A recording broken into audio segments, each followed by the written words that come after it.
There is no denying that psychological and emotional problems, even severe mental distress, can affect most anyone. But does this mean we are all insane?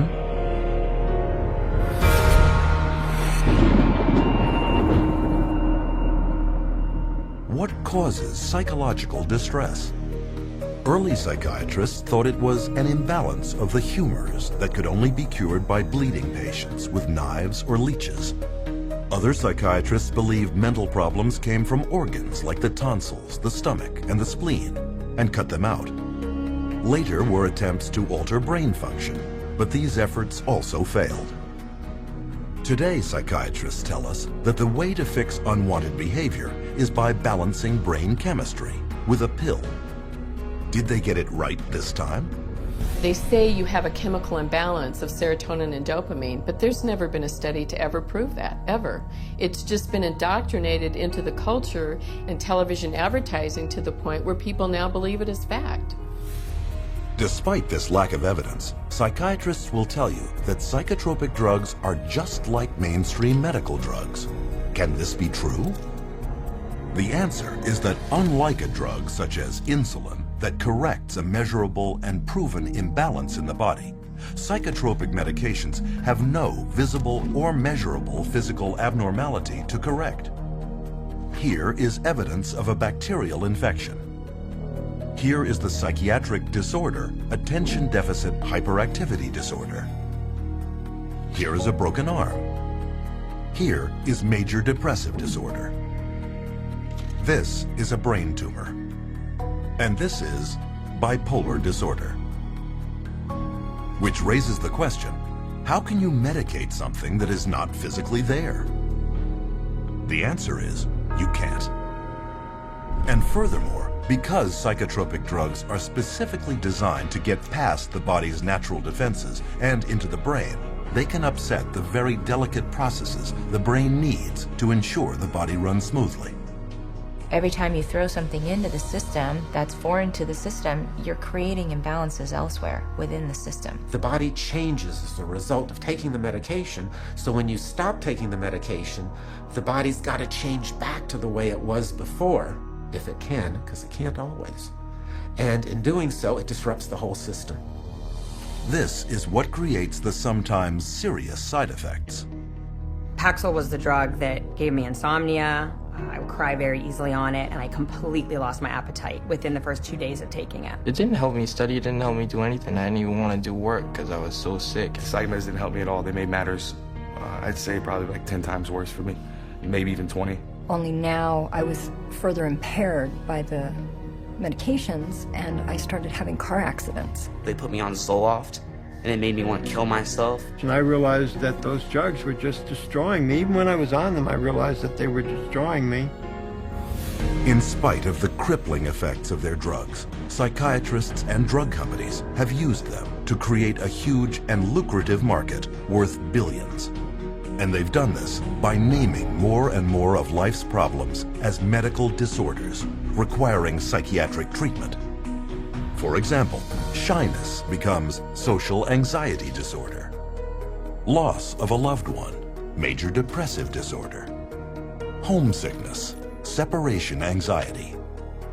Suspicion, paranoid personality disorder. Having ups and downs, bipolar disorder. Distractibility, ADHD.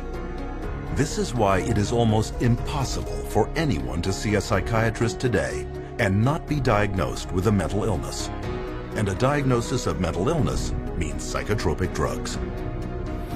When a patient goes into a psychiatrist's office and asks for help, probably 98, 99, maybe even 99.9% of people are going to receive a medication.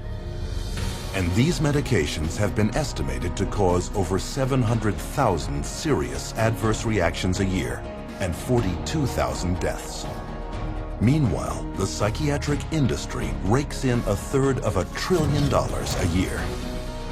The issue isn't whether or not people's emotional problems are real. They are.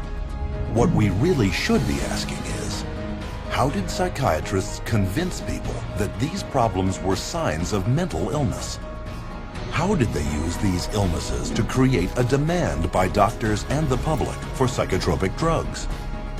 And how did these drugs, with no known curative powers and a long list of side effects, become the standard treatment for every problem in life?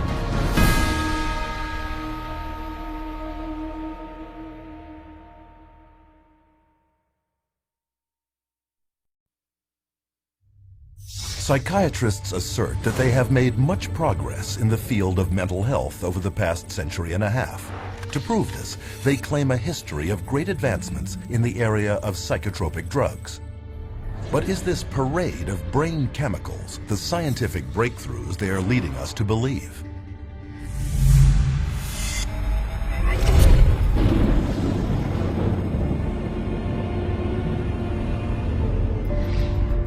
Modern institutional psychiatry has depended on psychotropic drugging since its earliest beginnings in insane asylums during the 19th century. During that period, psychiatrists functioned almost exclusively as attendants, promising to cure the seriously mentally ill. But as they could not, they were not regarded by mainstream medicine as real doctors. Other physicians considered psychiatrists as almost a doctor. Okay, because they weren't doing medical stuff. So to increase their status, they needed to become much more scientific. They need to prove that this is a legitimate scientific field. This is a legitimate medical profession. So they start medicalizing everything. To control behavioral outbursts amongst inmates, psychiatrists employed early psychotropic drugs, such as morphine and opium. But contrary to their claims, these drugs cured nothing and proved to be highly addictive. This led to a whole new generation of dependence, a solution far worse than the original problem. But the attempts to control objectionable behavior continued, and by the turn of the 20th century, phony cures for mental illness, such as heroin, could be found being peddled throughout the United States and Europe. Even psychologist Sigmund Freud played a major role in the creation of the cocaine industry in the Western world, writing many glowing articles promoting its use for spiritual distress and behavioral difficulties. Freud, as a psychoanalyst, he for a while was promoting cocaine as being a panacea for all kinds of problems. Freud later wrote, "The psychic effect of cocainum muriaticum consists of exhilaration and lasting euphoria, produced no compulsive desire to use the stimulant further." What Freud did not reveal was a significant conflict of interest involving two rival pharmaceutical giants, Merck and Parke-Davis, both paying him to endorse their respective cocaine extracts. Sigmund Freud's early psychotropic drug marketing campaign helped create a major cocaine epidemic throughout Europe at the turn of the century. Clearly, another happy pill would have to be found. It wouldn't take long. Psychiatrists in the first half of the 20th century next turned to amphetamines. As before, the hype subsided into unavoidable proof that the drugs not only were ineffective, but highly toxic and addictive. Each fad followed the same pattern. First, the drug would be hailed as a medical breakthrough for mental problems. Then, increasing reports of serious side effects would trickle in. Finally, after years of denial, when psychiatrists and pharmaceutical companies could no longer deny the dangers of the drug, they would abandon it in favor of their next wonder drug. Though none of their drug therapies had ever proven to cure anything, psychiatrists continued their search for a magic bullet that they supposed would cure all. And in 1954, their dream, they believed, was realized with the introduction of psychiatry's first so-called miracle drug, chlorpromazine, better known as Thorazine. Originally designed and tested as a synthetic dye, then as an anti-parasitic in pigs, Thorazine was accidentally discovered to shut down human motor controls. One of the first papers promoting its psychiatric use stated, "The aim is to produce a state of motor retardation, emotional indifference, and somnolence." Thorazine was considered the chemical lobotomy. Instead of cutting off the frontal lobes of the brain with an ice pick, you didn't have to do that kind of surgery. You could do it with a drug. Thorazine proved so lucrative in immobilizing patients exhibiting unwanted behavior that its maker, Smith, Kline & French, organized a major promotional campaign around the drug, including paying influential psychiatrists as speakers, organizing media campaigns, and even producing national television shows, a prelude to the mass drug marketing we see all around us today. Thorazine at that time was thought of as a miracle because it was able to reduce the symptoms of psychosis and schizophrenia at that time that they knew about it. It emptied all of the psychiatric housing units. The campaign was wildly successful. Smith, Kline & French's income soared by over 500% in the following 2 decades, with Thorazine supplying over a third of the drug company's revenues in 1970.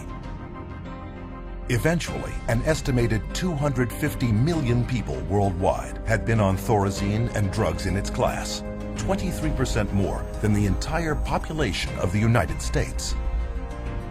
The floodgates had been opened. SKF and the psychiatrists on its payroll had proved that through marketing, there could be big money in psychiatric drugs. But it wasn't long before Thorazine was revealed to have problems of its own. Thorazine chronically led to really serious problems such as tardive dyskinesia, which is a movement disorder that's very, very bothersome, and supposedly it's irreversible. The tongue darting, the muscle jerking, the eyes rolling back in the head. Most people were sometimes permanently damaged by it. So they were going to have to live their life with this neurological problem that was actually created by the pharmaceutical industry with their medication. Because Thorazine so hindered mental functioning, its use had to be limited to institutions. But with big money at stake, the race was on to discover a psychiatric drug that could be taken out of the institutions and into the hands of a much wider, vaster, and more lucrative market, the general public. Since they were emptying the institutions of all these psychotic patients with the advent of Thorazine, now they had to find different ways to treat people. So what better way than to go into the community and have an office and bring in your everyday person, or your executive under high stress, or mama who's taking care of all the kids, and they needed some way to create a therapy for them. In 1955, that drug was approved. Its name was Miltown, the first of the so-called minor tranquilizers. But to sell their new class of psychiatric drugs to the public, psychiatrists and drug companies first had to reposition them as working on a disease process, rather than just as sedating or restraining agents for undesirable human behaviors, as Thorazine had been. To do this, they began a marketing blitz on their colleagues, placing print advertisements in professional publications, such as the American Journal of Psychiatry. Prominent psychiatrists were then hired to spread the word to the rest of the medical field. Few knew that Nathan Kline, one of the most influential psychiatrists of his time, was being paid by the drug industry when he proclaimed that tranquilizers such as Miltown were equal in importance to the introduction of atomic energy, if not more so. Free samples were shipped to psychiatrists and physicians to get patients started on the drug. A year later, the marketing rollout hit the public, and Miltown soon became the first blockbuster psychiatric drug, not just for those incarcerated in an insane asylum, but for the mainstream public. Miltown was marketed to pregnant women, stay-at-home moms, and busy white-collar office workers, who called it executive Excedrin. So it opened up a door for community-based mental health, whereby the psychiatrist could then have a role. So they became very closely associated with the pharmaceutical industry, and they were demanding as well to come up with better things for mom and pop and the executive and the superstar Hollywood actress or actor, and soon, it became a fashion to take some of these medications. By the 1960s, 36 million prescriptions for Milltown had been filled in the United States alone, accounting for $200 million in sales, an amount unheard of at that time for any psychiatric drug. Milltown's success led to the introduction of many more psychiatric drugs aimed at the general public throughout the 1950s and 60s. One such drug was Valium. Launched to the delirious acclaim of psychiatrists and the press, Valium was so widely prescribed to stressed-out housewives that it even acquired a nickname, Mother's Little Helper. Lost amidst this hoopla was strong and well-documented early evidence that tranquilizers also came with serious, life-changing side effects. Milltown, for example, was soon labeled by the 1962 President's Advisory Commission on Narcotic and Drug Abuse as more dangerous and addictive even than cocaine or methamphetamine, and fell quickly out of use. But the psychiatric community ignored these warnings. Pandora's box had been opened, and with their new pills, they were no longer caretakers of the insane. They were real doctors administering drugs to patients. And their backward logic was, if the drugs did indeed shut down mental symptoms, weren't they therefore addressing some physical disease in the brain? Within years, this reasoning enabled psychiatry to undergo a profound change. Psychiatrists were no longer caretakers, they were doctors. Mental complaints were no longer psychological, they were symptoms of disease. And to treat them, psychiatrists wrote them prescriptions. It's all about money. The use of writing prescriptions and having an income from people coming in and getting their prescriptions and this, that, and the other is what revived the psychiatric community. It was the thing that put them back where they were earning money again. Business was going so well that a group of prominent psychiatrists met in Puerto Rico in 1967 to lay out the expansion of psychotropic drug use for the year 2000. According to organizing psychiatrist Dr. Wayne O. Evans, psychomedication is now an accepted way of life, and the search for the just right pill has become the goal for many people. By the early 1980s, Valium had become the most widely prescribed drug of any kind in the Western world. In 1978 alone, nearly 2.3 billion tablets sold, enough to medicate 1/2 of the world population. The business of psychotropic drugging had gotten so out of hand that at a 1979 hearing on the use and abuse of benzodiazepines, one United States senator commented that the whole pitch appears to be to sell, market, sell, and market. But bigger things were yet to come. The next drug that became a rage was Prozac. And of course, Prozac was not for anxiety, but for depression. And all of a sudden, the diagnosis of depression starts multiply. The number of people who are diagnosed as being depressed starts multiplying substantially. Prozac was released amid great fanfare, with tales of miraculous recoveries, sick minds made well, and ruined lives restored. And all with almost no side effects or addiction, or so its manufacturer claimed. Many new antidepressants quickly followed, also pitching instant psychological relief with little downside. And with this, mainstream psychiatry abandoned psychotherapy for pharmacology forever. In a bold and effective marketing coup, the world was told that these new antidepressant drugs were not just for the depressed, but lifestyle drugs for a choose-your-mood society. But almost immediately, evidence emerged that claims of universal safety and effectiveness were far from the truth. The adverse side effects of this class of drugs includes things like sexual dysfunction, agitation, facial, involuntary movements of the face. Some of the psychiatrists in their books describe the tongue darting in and out of the mouth as an adverse side effect of SSRI drugs.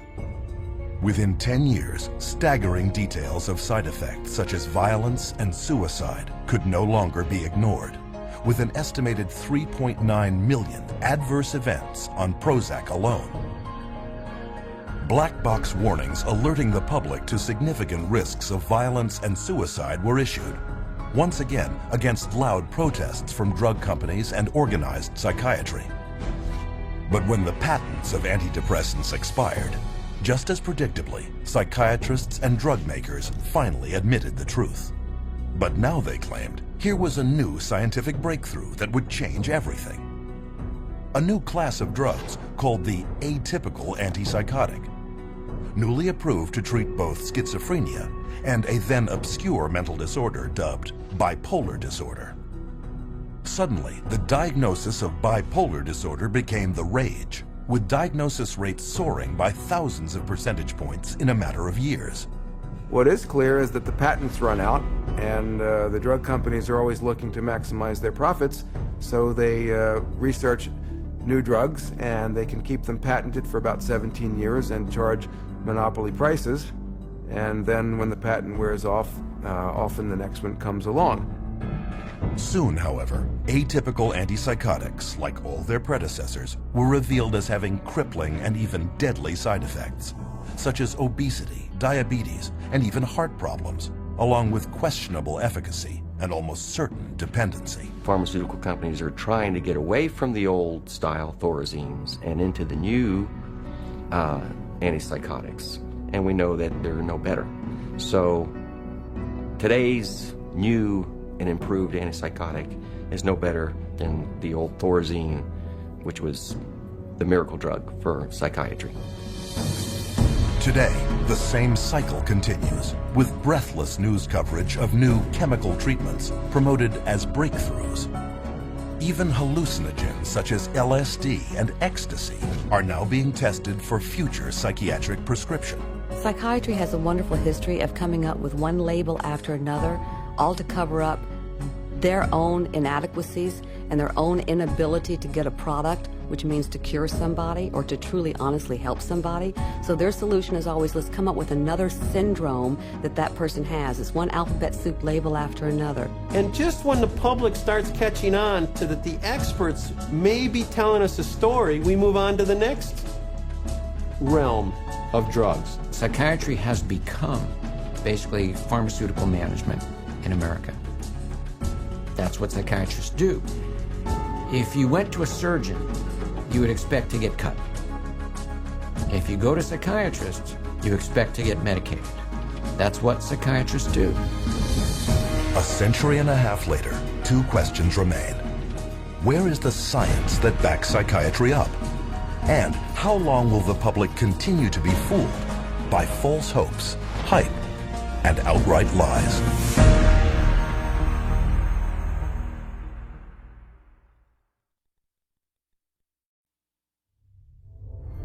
Psychiatrists have long desired to be viewed on a par with medical professionals. But whereas regular physicians have diagnostic tests to prove or disprove illness, psychiatrists do not. There is no objective testing in psychiatry. There is no blood test, there is no urine test, there is no biopsy.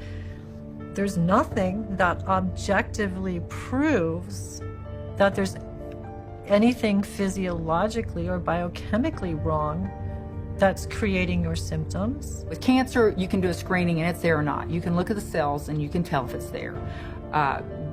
Different diseases, you can look at it and you can see it under a microscope, or you can see it in an MRI, or you can see it in a CAT scan. With mental health, you can't see it. You can't be diagnosed in a medical procedure. It's all subjective. So the question becomes, without any scientific lab tests showing the presence or absence of mental problems, how does psychiatry's diagnostic system work? And how did it become so prevalent?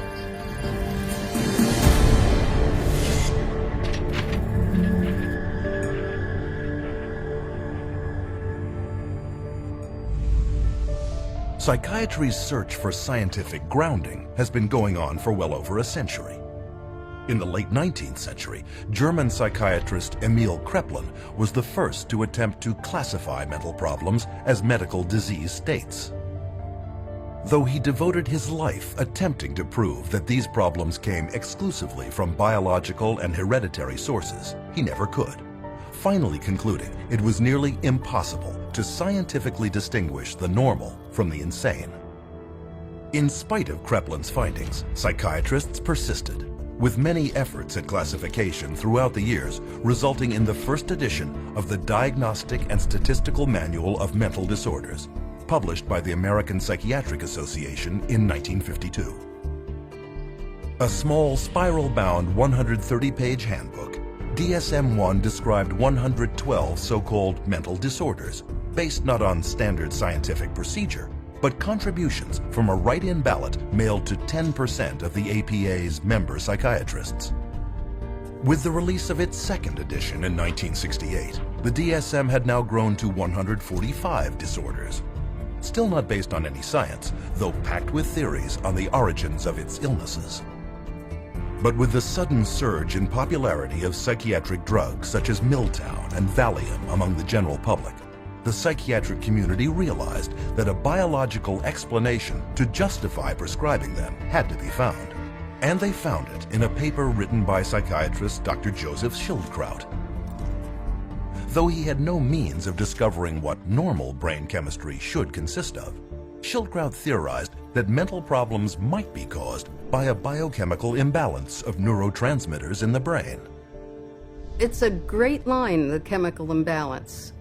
There's no evidence for it. There is no way you can measure or document that such a thing occurs in the first place. There are no lab tests to see what your neurotransmitter levels are or how much you need and how off your balance is. Chemical imbalance sounds good, sounds scientific, but whereas, as we know, there isn't any way to measure what the balance is. There is no identifiable chemical imbalance in the human brain other than the chemical imbalance that comes from putting a medication in that brain. And so we've been sold that there's a chemical imbalance, but there's no science to back that up. Though Schildkraut was never able to prove his chemical imbalance theory, it was too late. The psychiatric community had already adopted the theory as a plausible-sounding medical explanation for the mental disorders listed in the DSM. But without a test confirming a chemical imbalance, psychiatrists were still bedeviled by a severe inconsistency of diagnosis. Not only that, but psychiatrists were often unable to tell the sane from the insane. This point was driven home in 1972 in the famous Rosenhan experiment, where a total of 8 perfectly healthy volunteers each presented themselves at a mental institution, claiming to hear voices in their head that only said the words empty, hollow, or thud. No other psychiatric symptoms were stated. The result, each of the volunteers, including Dr. David Rosenhan himself, was immediately committed into the institution. The moment we were admitted to the hospital, we abandoned our symptom and we behaved the way we usually behave. The question was, would anyone detect that we were sane? The answer was, no.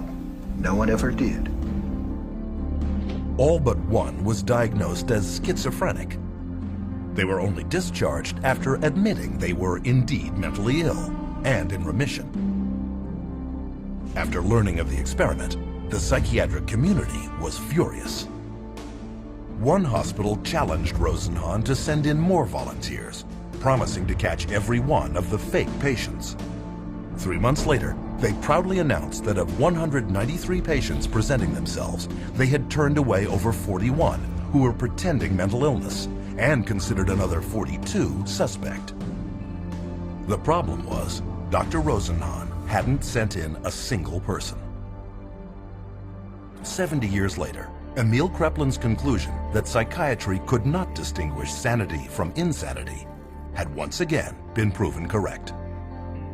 In his study, Rosenhan concluded, any diagnostic process that lends itself too readily to massive errors of this sort cannot be a very reliable one. It wasn't just the embarrassment of the Rosenhan experiment that caused psychiatry's leadership to take a new approach to diagnosis.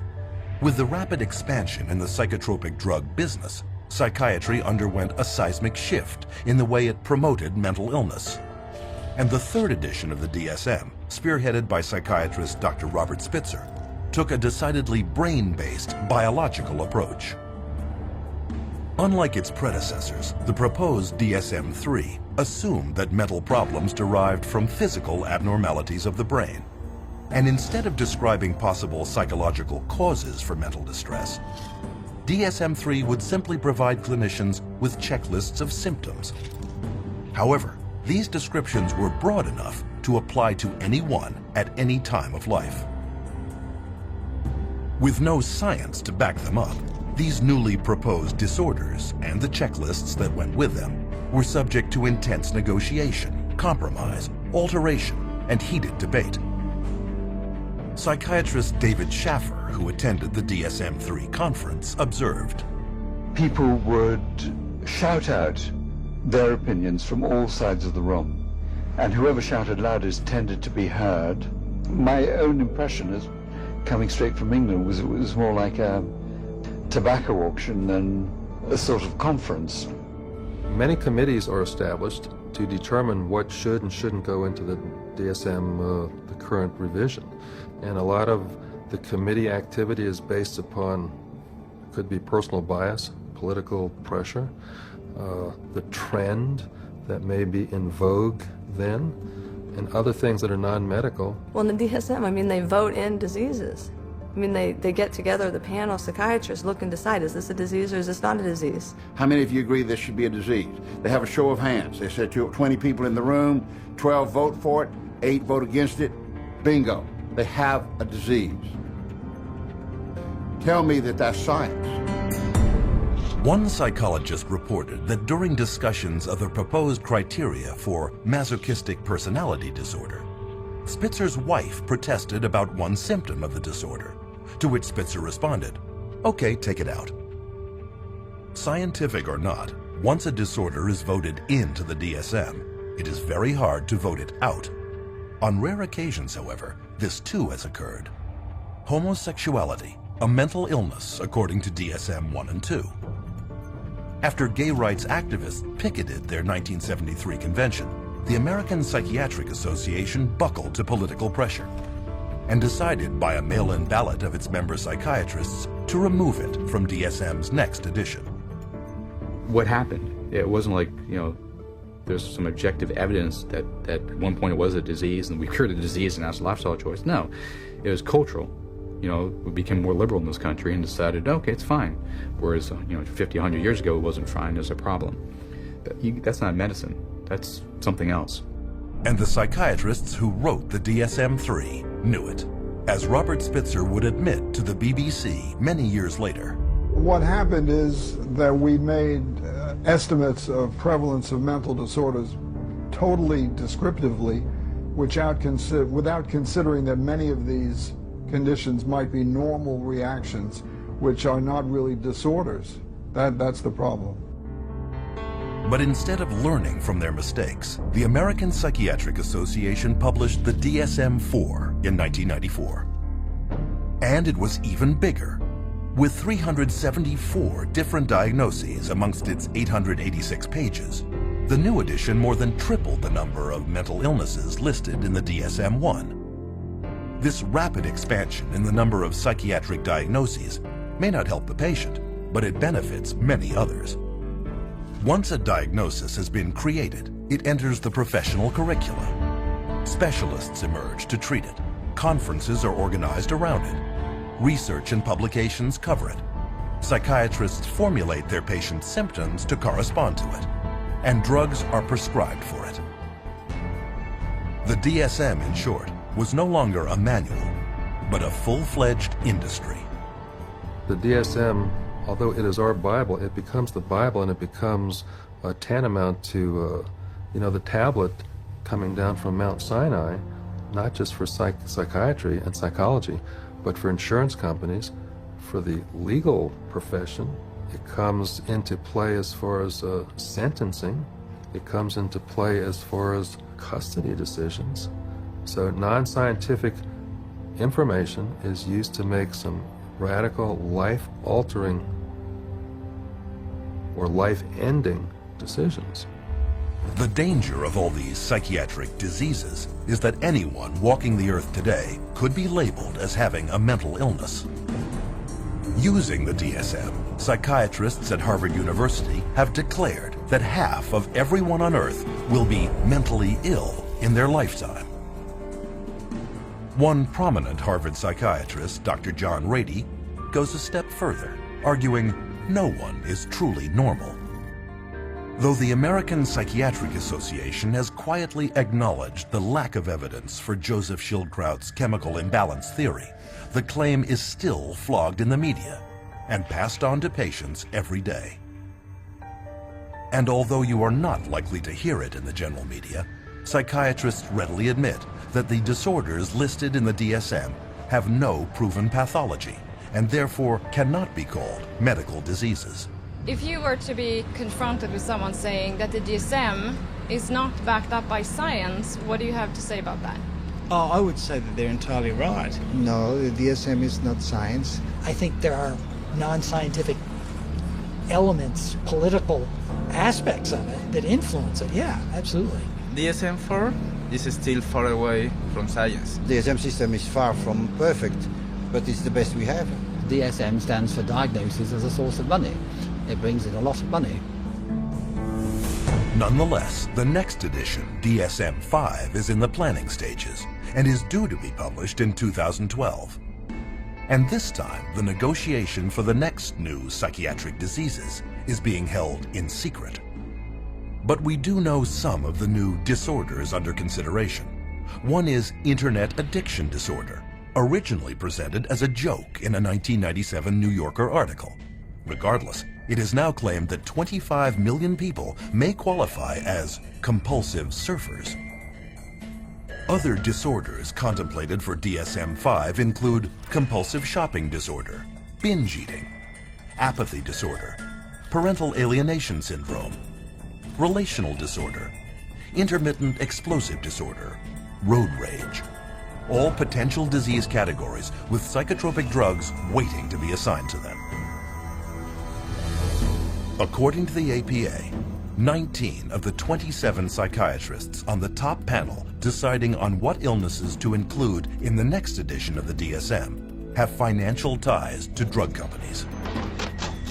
The situation got so bad that the architect of DSM-3, Robert Spitzer, and DSM-4 editor Alan Francis went public, warning the APA might well be accused of a conflict of interest in fashioning DSM-5 to create new patients for psychiatrists and new customers for pharmaceutical companies. But the psychiatric community has decided not to address this issue, and for good reason. Today, psychiatric drugging rakes in over $80 billion a year for pharmaceutical companies. And with every new edition of the DSM, the diagnoses have not only expanded in number, but cast a wider net to encompass such population segments as senior citizens, the military, pregnant women, and even children. In my training, when I first started this, they told us that they would not give a bipolar diagnosis for a child under 18. These days, I see children diagnosed with bipolar disorder at 5 and 6 years old. A 2-year-old can be throwing a temper tantrum and then stop and be fine. Anybody that's a parent has seen that happen. That doesn't mean they're mentally ill. It means they're 2-year-olds. How can you even diagnose a 2-year-old as a bipolar disorder? I mean, how can you diagnose anybody as a bipolar disorder if you want to look at it that way? Because there is no such thing as bipolar disorder, not from a medical standpoint. It's not like you can find a cell in a person that shows that they have bipolar disorder. It's not like they have a fever or run a temperature, like if they had a physical illness. This is a behavioral definition only. In other words, a human being sat there and made a subjective decision that this person has this so-called condition. Today, nearly 1 million children are diagnosed as bipolar, making it more common than autism and diabetes combined. In 2007, 500,000 children and teenagers took at least one prescription for an antipsychotic, including 20,000 under the age of 6. Antipsychotic drugs, powerful chemicals designed originally for only the most seriously mentally troubled, are now a $22.8 billion industry. If you spent days reading the newest DSM, you would be able to diagnose every human being that you ever saw. And with the diagnosis come to treatment. The DSM most definitely helps in the prescribing of drugs. It legitimizes the process of pulling out the prescription pad, because here is this disease entity. The disease entity is addressed with this medication. And the DSM is in the service of making things reductionist into very simple, simplistic ways of looking at things. That makes it easier for the pharmaceutical company to create a medication for. The only thing that we've left out of that equation is the person. And the average person is completely unaware that psychiatric diagnoses are not medical, but merely voted on behaviors. Which leads us to our next question. How do psychiatrists take these invented disorders and get people to believe they have them?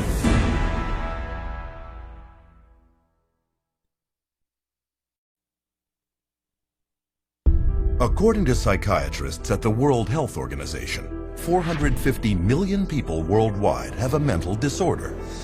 3 times the metropolitan populations of Tokyo, New York, Los Angeles, London, Paris, Mexico City, Mumbai, Milano, Madrid, Toronto, Washington, Athens, Melbourne, Hong Kong, Singapore, Rome, and Berlin combined. Are there really this many mentally ill? Or is this just a case of good marketing?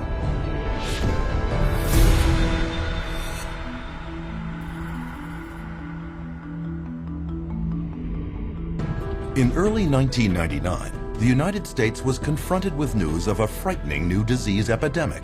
You blush, sweat, shake, even find it hard to breathe, posters read, with the tagline, "Imagine being allergic to people."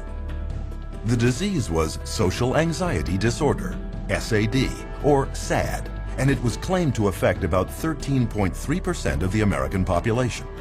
And to find out more, readers were instructed to contact a group called the Social Anxiety Disorder Coalition.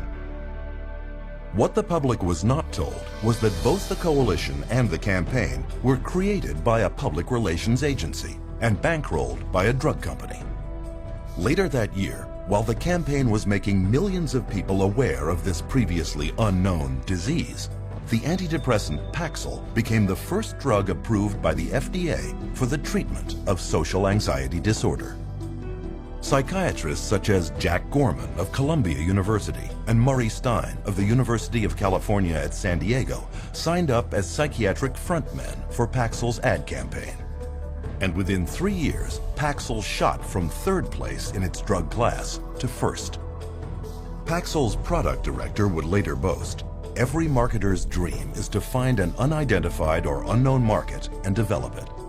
That's what we were able to do with social anxiety disorder.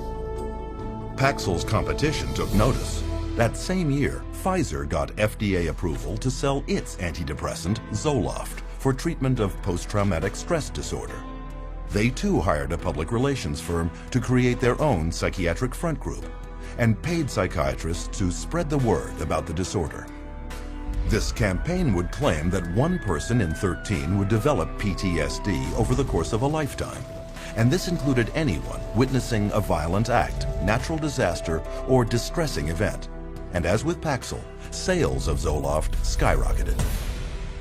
For the psychiatric drugs, the goal is to have as many people on them as possible. So the way to do that is to convince normal people that they have some defect or mental disease or condition that requires treatment. So I mean that's the way they do it. They hire these big marketing companies that come up with these campaigns. We're going to tell you about your disease so that you can lead a happier, healthier life. Oh, and by the way, we have a drug too that helps to treat this disease.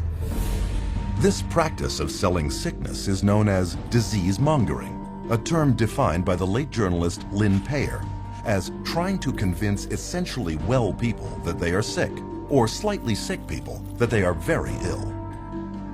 On Madison Avenue, disease mongering is accomplished through a strategy known as condition branding, where mental illness is pitched just like cars, beer, or laundry detergent. And according to top New York branding guru Vince Parry, no therapeutic category is more accepting of condition branding than the field of anxiety and depression, where illness is rarely based on measurable physical symptoms and therefore open to conceptual definition. Parry then suggests to executives 3 principal strategies for what he called fostering the creation of psychiatric illness. The first is elevating the importance of a condition, or leading the public to believe that a minor or temporary mental problem is much worse and far more widespread than it really is. Prior to the introduction of SSRI antidepressants, depression was considered, even by psychiatrists, to affect only 100 people per million.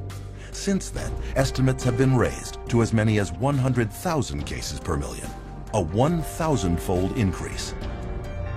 The result is about 10% of Americans, some 27 million people, currently on antidepressants, twice as many as in 1996. Very good marketing that all, expressions of human emotion, deep sadness and fear and anger and whatever else they happen to be, are now classified as, a major problem, a psychiatric problem, a psychological problem that needs to be dealt with drugs. Another psychiatric illness, bipolar disorder, was also considered rare, affecting only 1/10% when it was first introduced in the DSM-3. Today, there are claims that as many as 10% of the population, 100 times the original number, have the condition. Pediatric bipolar disorder was not even listed in the DSM when Harvard psychiatrist Dr. Joseph Biederman began publishing studies claiming that mood swings in children were not normal behaviors, but in reality, mental illnesses. Biederman's disease-mongering campaign worked. In the last decade alone, the rate of children labeled with bipolar has soared 4,000%. But what parents were not told was that 25 different drug companies had underwritten Dr. Biederman's work. The extent of their influence was not revealed until a 2008 Senate investigation exposed Dr. Biederman for failing to report more than $1.6 million in pharmaceutical income. But these revelations had no effect on psychiatry. Pediatric bipolar continues to be widely accepted in the psychiatric community. These labels are being applied to younger and younger children, which I think is really, a sad case. Not sure I agree with any of those labels to begin with, but let alone for them to be applied universally to young kids. This idea that childhood itself is a psychiatric disease is simply based off some completely unsubstantiated idea that got printed in the psychiatric manual, and there's no science behind it whatsoever. Disease-mongering strategy number 2, redefining an existing condition. This tactic takes an ordinary state of mind and recasts it as a psychiatric disease that now must be treated with drugs.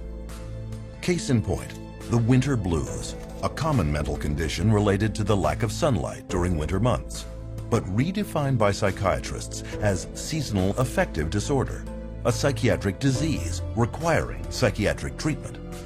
As another example, consider the changing emotions during a woman's menstruation, made over by psychiatrists as premenstrual dysphoric disorder, a mental illness discovered not in a laboratory, but in the marketing department of drug maker Eli Lilly.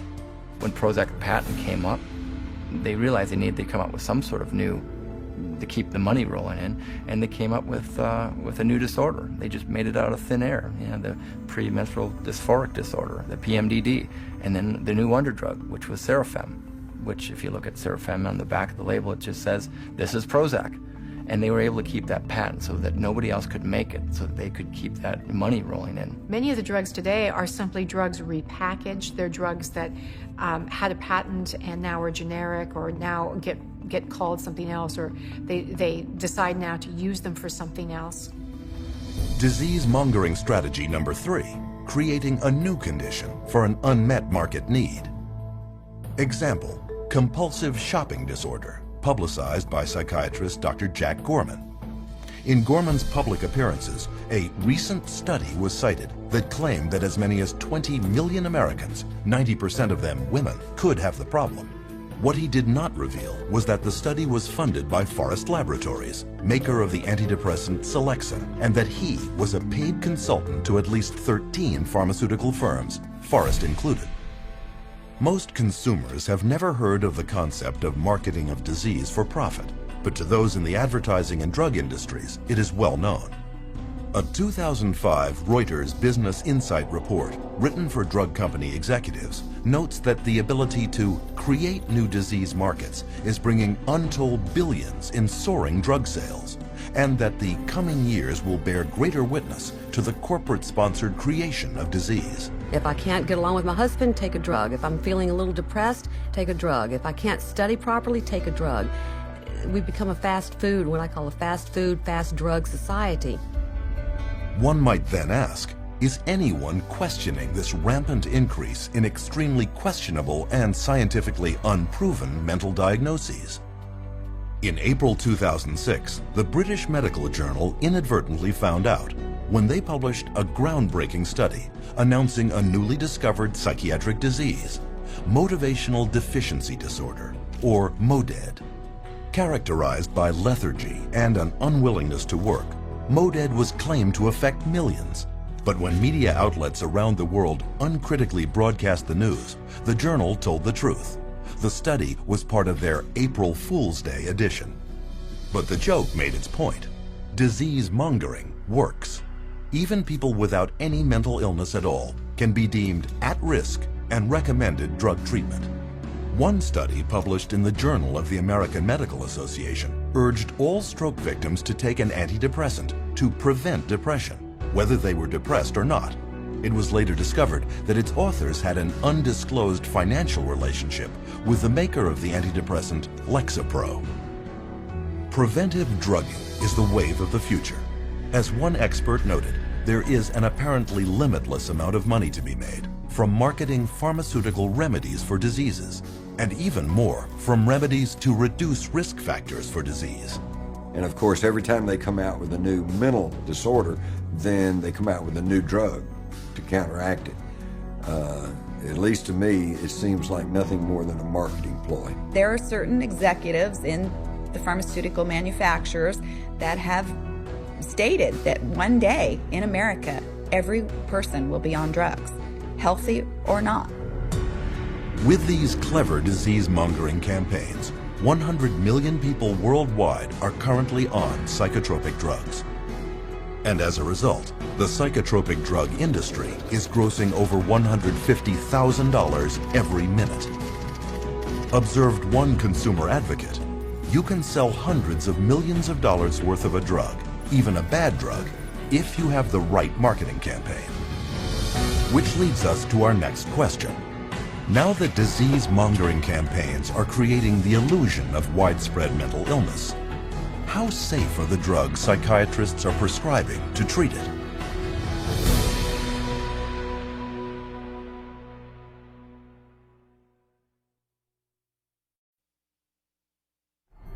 In modern psychiatry, psychotropic drugs have become the weapons of choice.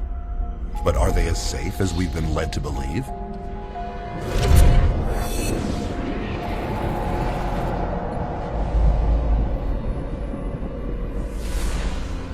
International regulatory bodies, such as the United States Food and Drug Administration, require that all drugs be proven safe and effective before they can be released. To accomplish this, pharmaceutical companies must conduct thorough and exacting clinical trials that prove the safety and efficacy of their drugs prior to marketing. At least, that's what's supposed to happen.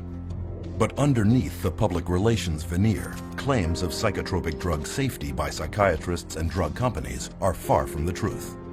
And there are many reasons why. To begin with, drug safety testing is predominantly done by drug companies, not by governmental agencies or independent laboratories, creating an obvious conflict of interest. They pay for it, they bring in the researchers, they have every opportunity to skew the research, to manipulate it, to produce exactly what they want it to produce.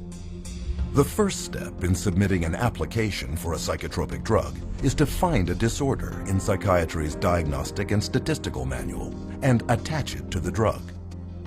Then clinical trials begin, first on animals, then on humans. If the drug makes it to human testing, clinical trials then follow 4 phases. In phase 1, It is tested on a very small number of volunteers, usually healthy young subjects, to determine if the drug is not overly toxic and what side effects it carries. And the studies that are done have young men or women that have very little body fat and are healthy in their 20s. They don't test these drugs on elderly people that have a huge amount of body fat or a different proportion of body fat, and they hold the reaction of their drugs is totally different, but they don't ever consider that. In phase 2, psychiatric researchers determine if the drug creates the sought-after effects on the human body, and how large a dose can be given before drug toxicity sets in. As in phase 1, test subjects are mostly healthy young volunteers. So just the people that I already know are going to perform well on my drug are going to be entered in this trial. Well, how well do you think your drug's going to come out? Phase 3 testing compares the psychotropic drug against a placebo or sugar pill. Although phase 3 testing is larger and more extensive than phases 1 or 2, it normally involves only about 1,000 patients and lasts a mere 4 to 8 weeks, certainly not enough time to determine any long-term side effects. Today, clinical research is a profit-driven multinational industry where drug companies and psychiatric researchers are involved in every detail, from study design to data analysis to study publication. But in doing their trials, psychiatrists face a problem the rest of the medical field does not. They have no scientific lab tests to objectively measure improvement. On a clinical trial for, say, a drug for cancer or for high cholesterol, it's easy to see if something is working because you can look at the study result. The cholesterol level is dropped, or the cancer is shrunk, or the cancer cells are going away, or there are less of them. You can physically see the answer. With mental health issues, you don't have that luxury. It is this lack of science that permits psychiatric drug researchers many opportunities to skew results of drug trials in the pharmaceutical company's favor. One of the ones I think that is most important is the placebo washout. And what that is basically that they give people placebo pill, the sugar pill, and then anybody who says that they feel better, they get rid of them. And so in which case, they already skew the sample of people being included into the study. That's going to stack the cards against the placebo, and it's going to show an artificial greater effect for the drug. The data shows that the people that got placebo did better. And you know what the researchers said? Oh, that's the placebo effect. Well, we want to get those people out of the study. Another trick of the trade involves giving subjects the test drugs prior to the trial and then putting them in withdrawal.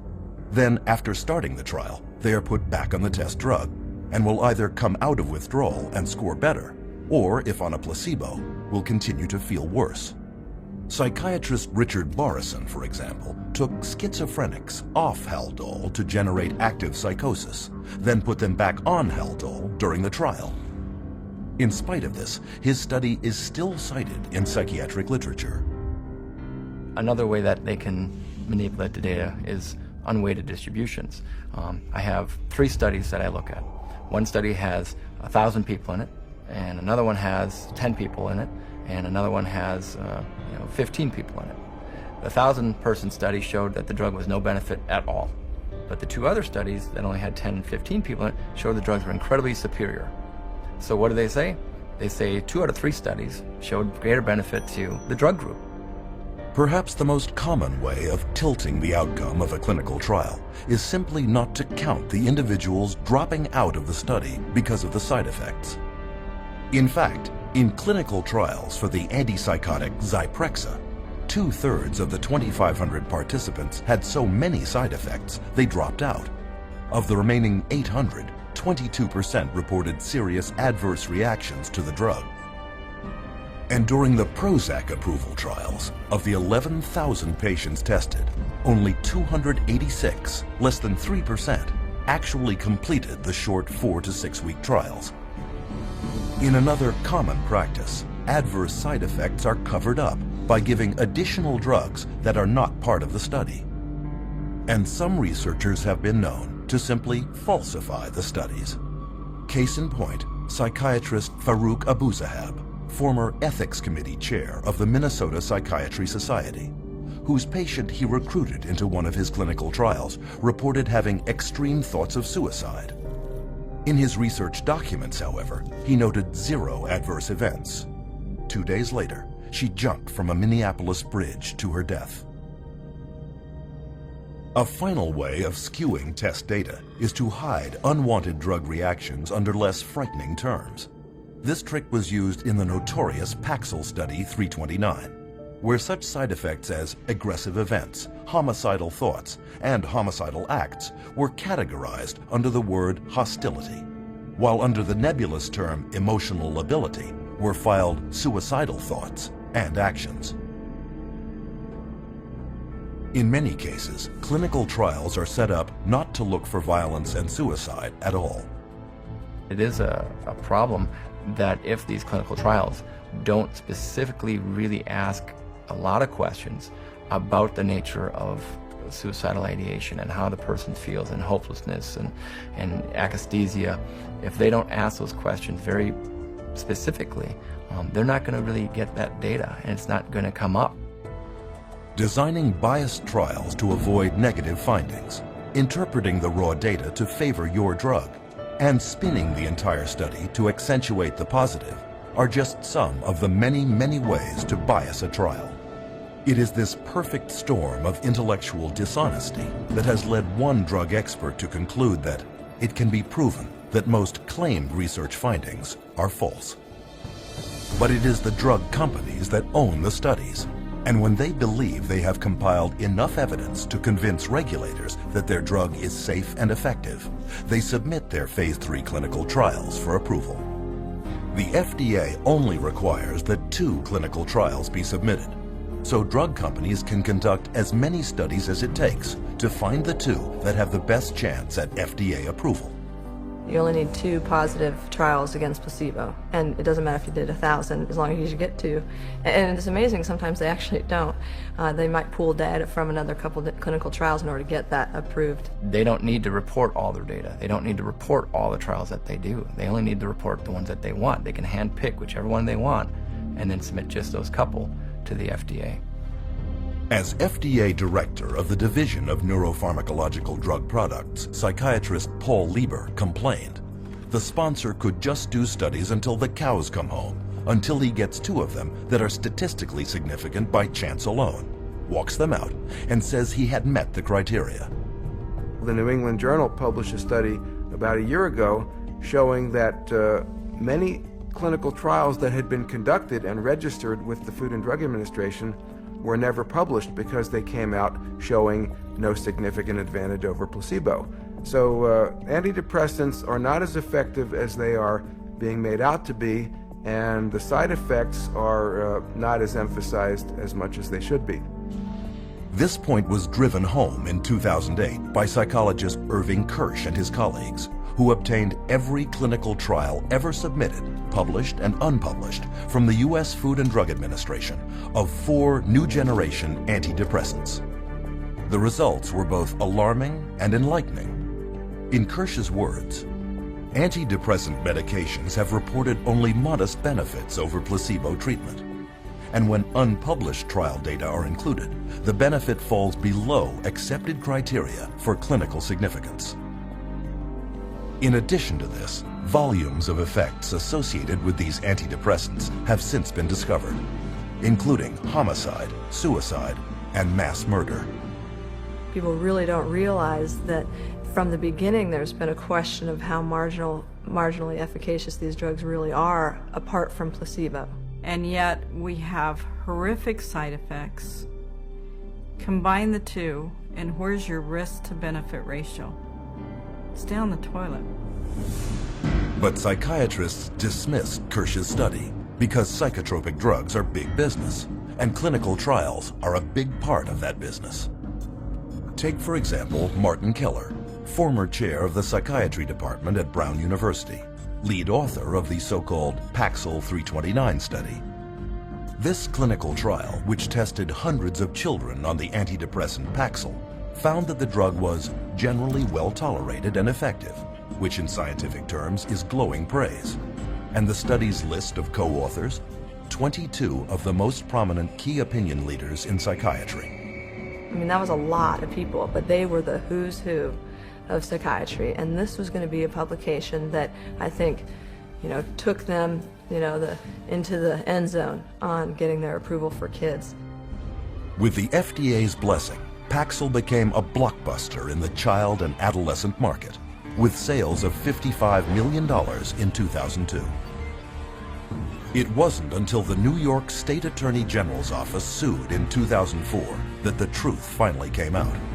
The raw data showed that not only was Paxil no more effective than placebo, but the young patients on Paxil were 6 times more likely to have suicidal thoughts.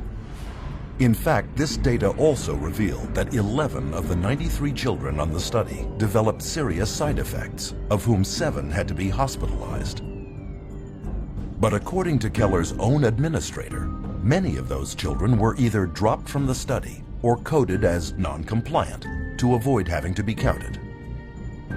While admitting no guilt, the drug company settled out of court for $2.5 million. Less money than Paxil was grossing every 7 hours. Hundreds of civil suits followed, but when Dr. Keller, as lead author of the Paxil 329 study, was deposed by attorneys, he would not admit to much.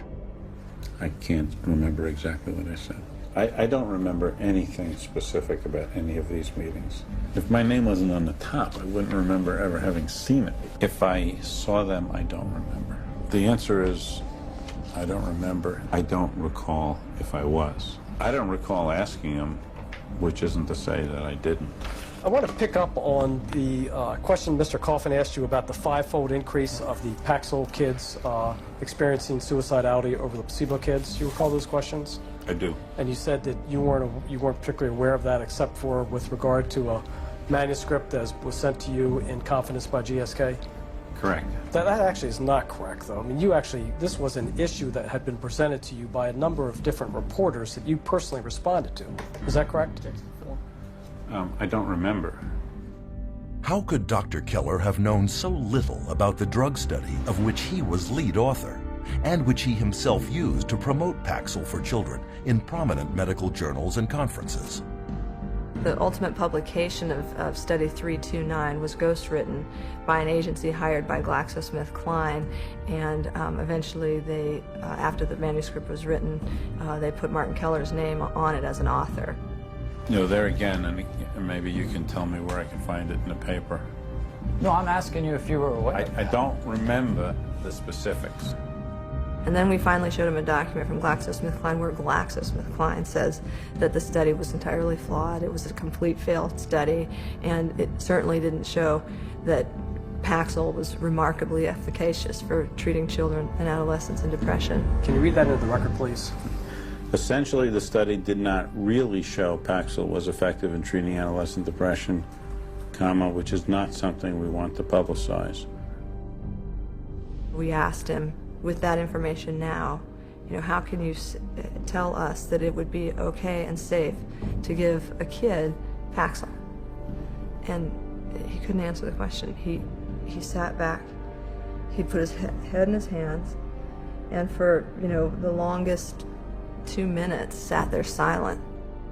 During the last 2 years of his Paxil study, Keller personally pocketed $1 million in drug company money, none of which he disclosed in his published research. When people look at the field of psychiatry and they hear all these reports in the New York Times and Boston Globe, and they see this psychiatrist or this psychologist, took money and didn't disclose it, they wonder, well, is this causing up biases, in the field? I think that's a legitimate concern of the public because of the fact that it is true. With this level of corruption pervading the testing of psychotropic drugs, one is left with the question, where are those who are entrusted with our protection?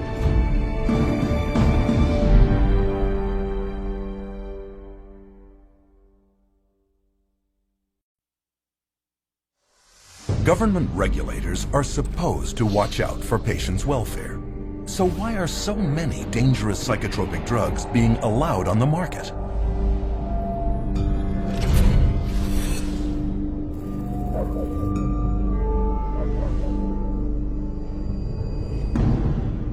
At one point, the U.S. Food and Drug Administration was considered the gold standard in drug safety. But this is no longer the case with psychotropic drugs, where psychiatrists and drug companies have virtually taken over the approval process. FDA drug advisory panels that recommend the approval of psychotropic drugs have long been filled with psychiatrists with financial ties to drug companies. One study showed that 92% of FDA advisory meetings in the last decade included at least one member with conflicts of interest. In response to the accusation of conflict of interest, the FDA says that they have tried to find mental health experts without drug industry connections, but can't locate any.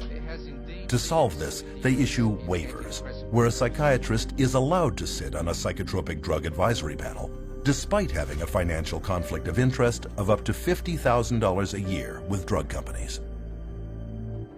The advisory panels that review drugs, most of these people are direct recipients of money from usually the drug under study, the company that's submitting the drug, and they waive the conflicts most of the time. So it's pretty pervasive, and it's quite insidious. Full waivers have been granted to the following participants: Dr. Andrew Leon for his role as a member of a data safety monitoring board for an affected firm. He receives between $10,001 and $50,000 per year. Dr. Bruce Pollock has been granted a limited waiver for his activities on an advisory board and speakers bureau for an affected firm in which he receives less than $10,001 per year. Ms. Jean Bronstein for her ownership of stock and a bond in an affected firm in which the value falls between $50,001 and $100,000. You could be paid massive amounts of money by the drug companies, you know, in this sense, and then turn your head here and say, okay, now I'm going to review the drug. And that huge conflict of interest was not to be discussed. In fact, they didn't want people putting it out there. That was the policy. So they still allow it. They still allow that conflict to continue. But now it's meant to, you know, I guess they're supposed to acknowledge if there's a conflict of interest. But acknowledging the conflict and getting rid of the conflict are two different things. The revolving door between government, academia, and the drug industry is one of psychiatry's worst-kept secrets. There's a revolving door, FDA and drug, FDA and drug. So we have a system where those institutions that people trust, want to trust, would like to trust, are truly untrustworthy. Case in point, Daniel Troy, a former drug company lobbyist who was then hired as general counsel for the FDA, where he filed legal briefs in favor of drug companies and against drug victims. He was the drug lobbyist lawyer, and then he became the general counsel of the FDA. I mean, they talk about having the wolf watch the chickens. After leaving the FDA, Daniel Troy went back to the drug industry, where he is now senior vice president and general counsel for pharmaceutical giant GlaxoSmithKline.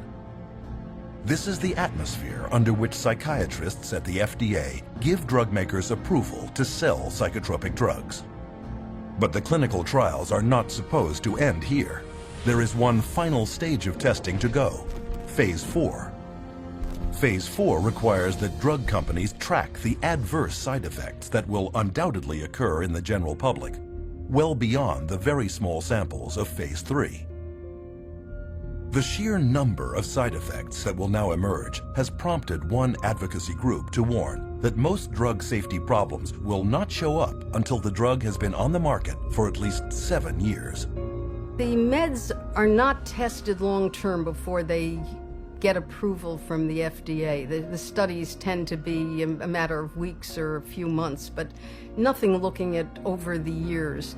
And the data that's coming in now from Europe and also in the United States is that the side effects are deadly. Instead of serving a safety function as post-marketing surveillance, Phase 4 clinical trials are now being recast as post-marketing research and repurposed into a means of testing psychotropic drugs for additional psychiatric disorders.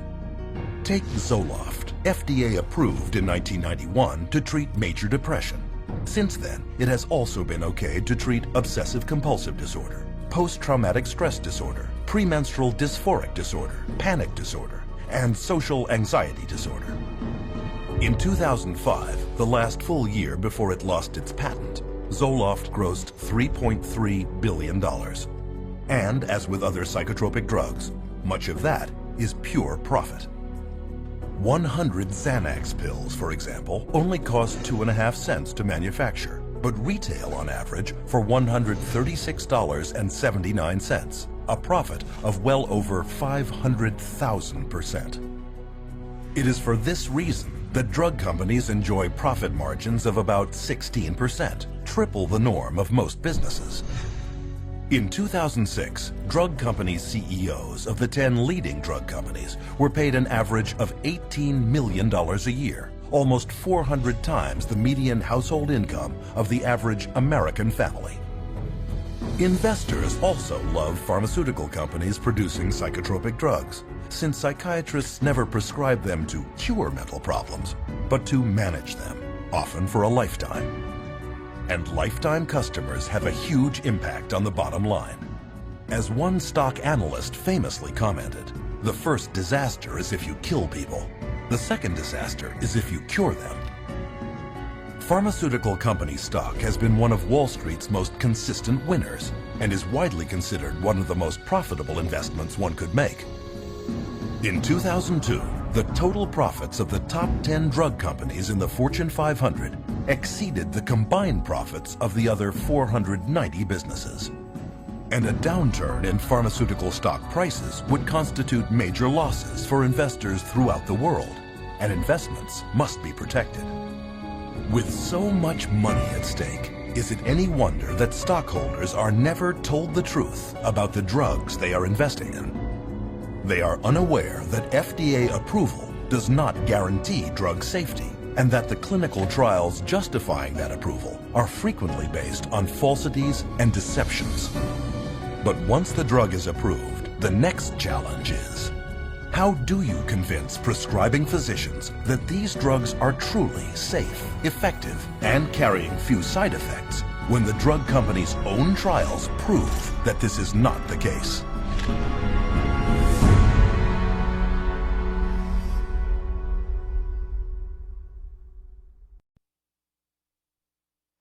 As powerful psychoactive substances, psychotropic drugs are available only through the prescription of a medical doctor. So how did psychiatrists and drug companies succeed in convincing millions of doctors to prescribe them to hundreds of millions of people?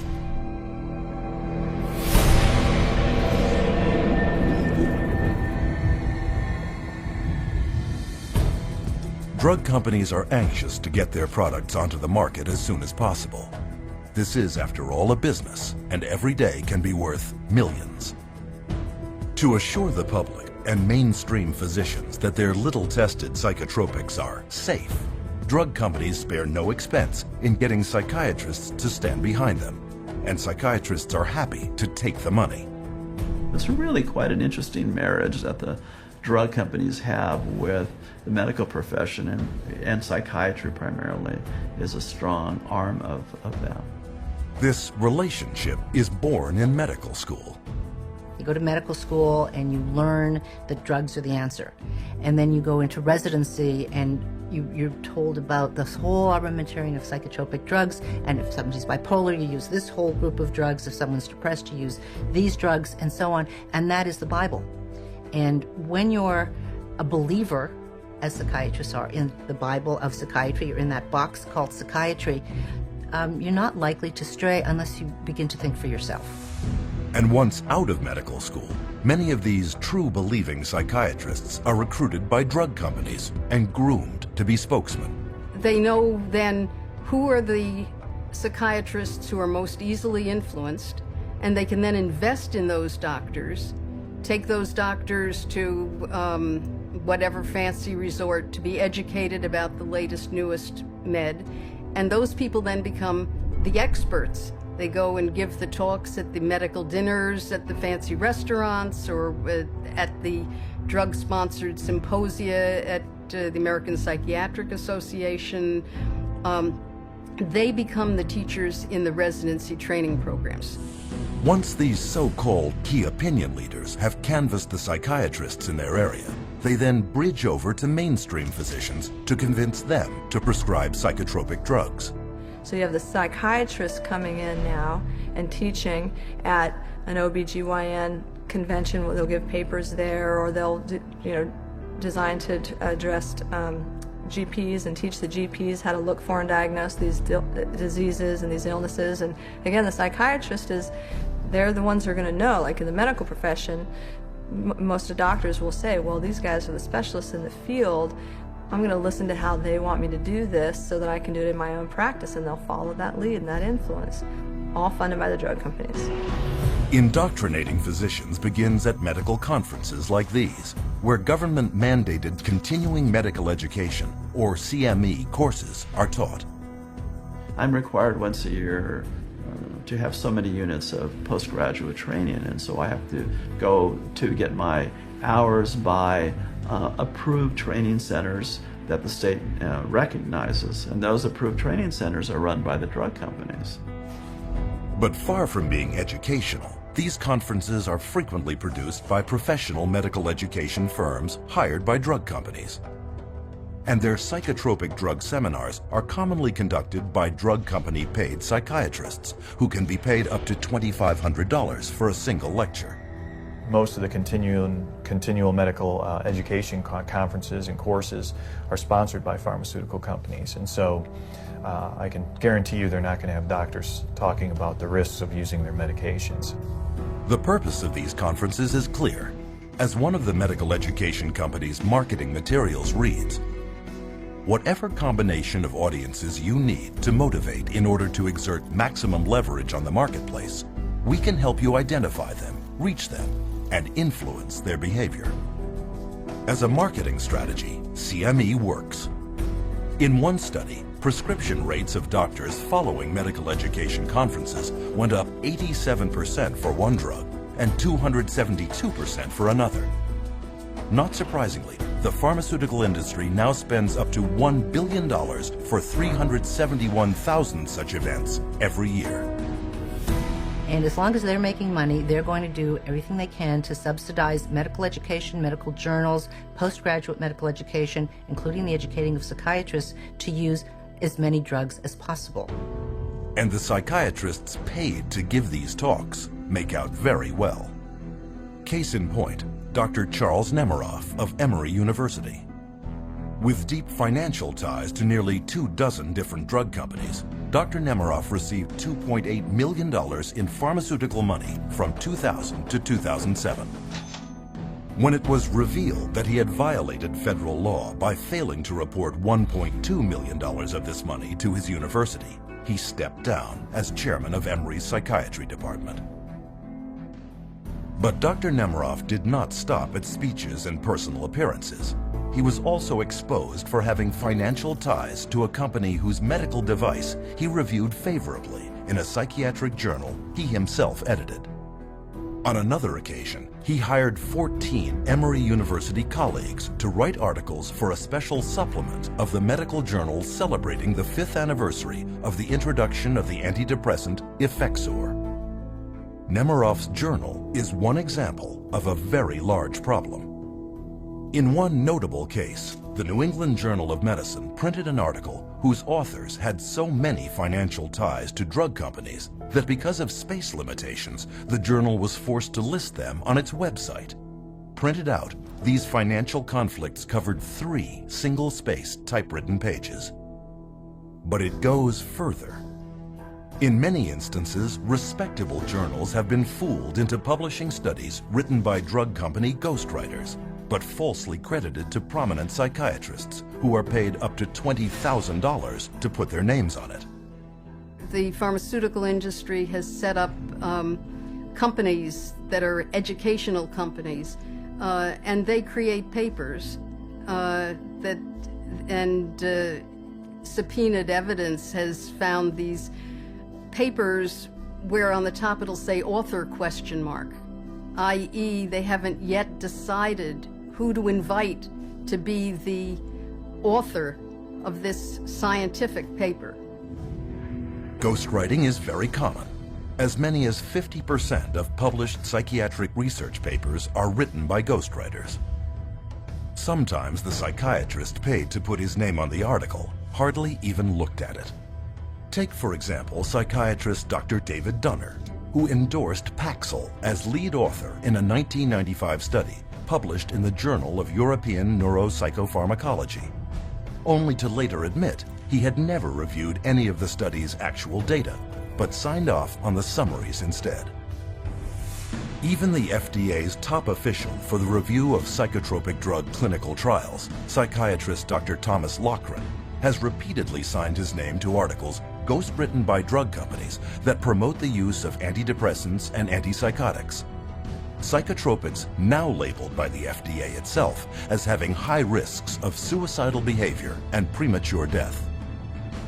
Besides their considerable influence over FDA policymakers, drug companies exert extensive control over psychiatric journals by means of substantial advertising budgets.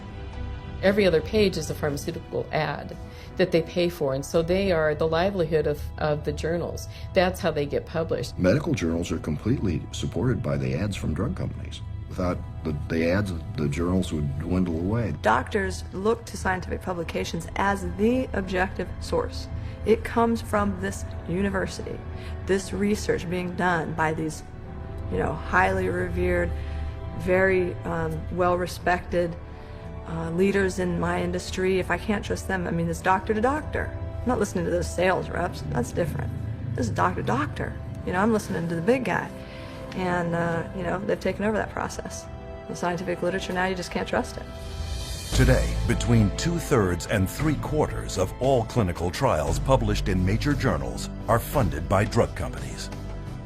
And to influence prescribers even more effectively, drug companies will give as much as $1 million to journals for reprints of favorable trials they can later use as objective-looking marketing tools.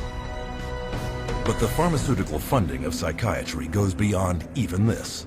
Until years of pressure finally forced a recent promise to change, the APA's national conference was largely underwritten by drug companies, as were its government lobbying efforts. But old habits die hard. At a recent APA convention, the drug companies were there, handing out food and giving psychiatrists promotional lectures called product theaters. And they get the vast majority of their funding for their associations, for their meetings, for everything from the pharmaceutical industry. So promoting pharmaceuticals is basically the only options that they have. With psychiatrists already enthusiastically spreading the pharmaceutical gospel to the rest of the medical field, drug companies also attack prescribing physicians on another flank, using armies of drug company sales representatives. We always did a full frontal assault. So we always came in, our product's the best. Our product's the best, our product's the best. Are you gonna write it? Are you gonna write it? You're gonna write scripts? This was kind of our mentality. My job and my pay was based solely on my ability to push drugs through my territory. So if I wasn't moving enough prescriptions, if I wasn't moving enough pills through my territory, I was at risk of being fired, and on a lesser level, I wasn't making the bonus money. The bottom line for you was it was a business, you got paid, and you had to get as many prescriptions as you needed that doctor to write, and you did it however you could. One way to get people onto psychotropic drugs is through free samples. These are not provided by psychotropic drug makers out of a sense of charity. They are intended to get the patient onto a drug regimen he cannot get off of. Samples sitting on a shelf encourages a doctor to give that drug away and then to write an accompanying prescription for that, which will be later filled at the pharmacy. And that's what doctors wanted, to be able to not only have the samples, but give them to their friends, their family, lots to the patients, because they know if they gave the samples, you had a higher incidence of being able to prescribe. The doctors would prescribe your product. You're getting the physician comfortable with the drug, and you're getting the consumer comfortable with the drug. So let's say when the trial's over and the free drug's gone for the trial, what's the doctor going to do? Is he going to write a prescription of another product? Not if the patient's doing fine. You never want to rock the boat.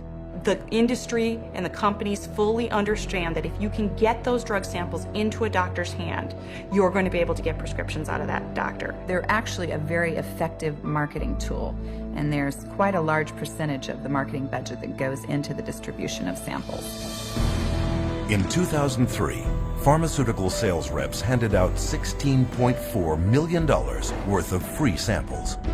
And to sell them even more easily, sales reps have another hidden weapon: prescribing information bought from pharmacies by prescription tracking companies. You'd get a list with like Dr. XYZ, Prozac, Zoloft, Paxil, Celexa, and it would tell you how many scripts, give or take, let's say 10, per month or per week, that physician was writing of those products. So we knew everything about our doctors, which ones were the most valuable, which ones to spend the most time on, and what we needed to do, and where their weak spots were.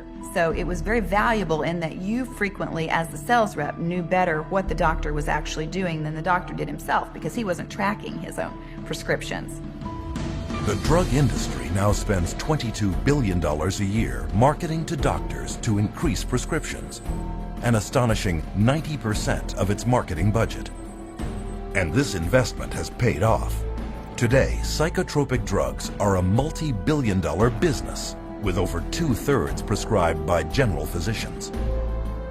But psychiatrists are the ones at the forefront, spreading the word. And when the use of psychotropic drugs is questioned or gets bad publicity, paid psychiatric opinion leaders deflect attacks and discredit critics. Or they may simply use their position to make the problem all go away. Case in point, psychiatrist Dr. Daniel Casey, chairman of the first FDA advisory committee that met in 1991 to decide if a warning label about increased risk of suicide should be added to the label of Prozac.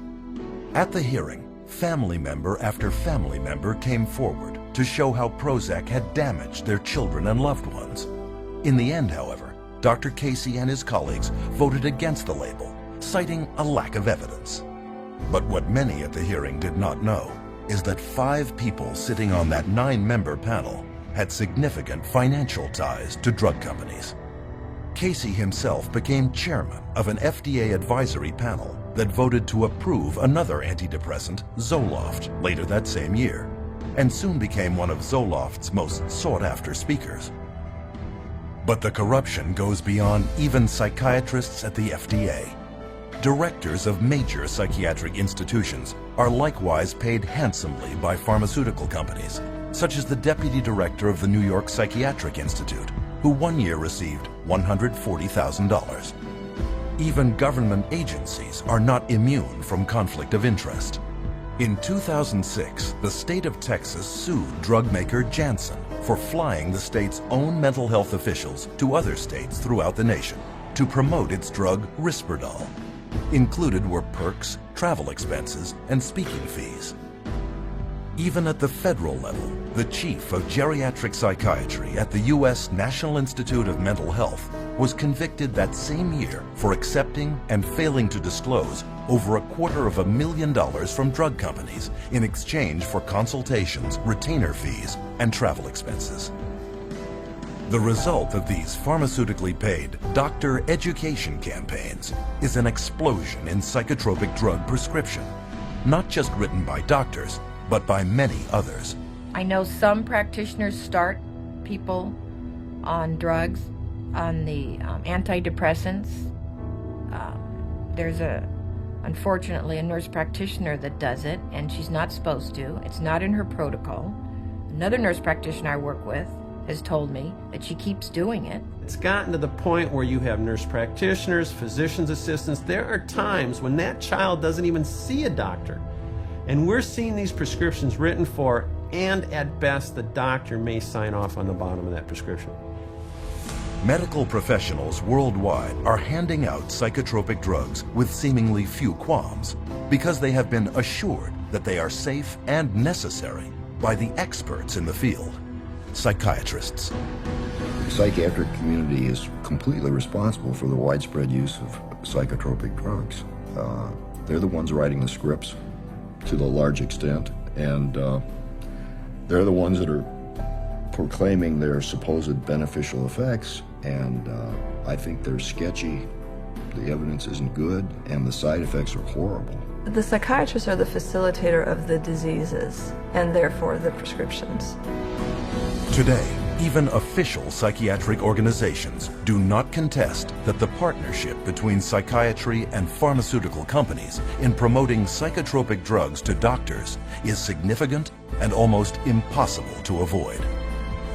But early on, this partnership realized that promoting to doctors was not enough. How could they reach their target demographic, the end user, and drive them into doctors' offices to demand these drugs?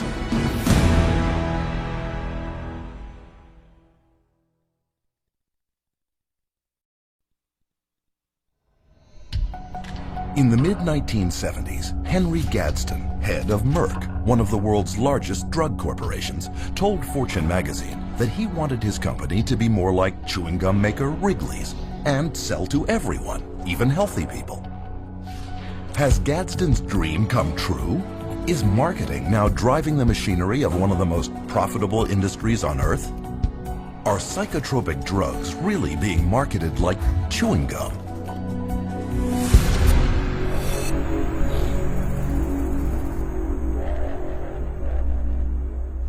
Psychotropic drugs are marketed on two fronts. The first is through sales campaigns aimed at doctors, psychiatrists, and other prescribers. And on a second flank, the drugs are promoted heavily to consumers, you.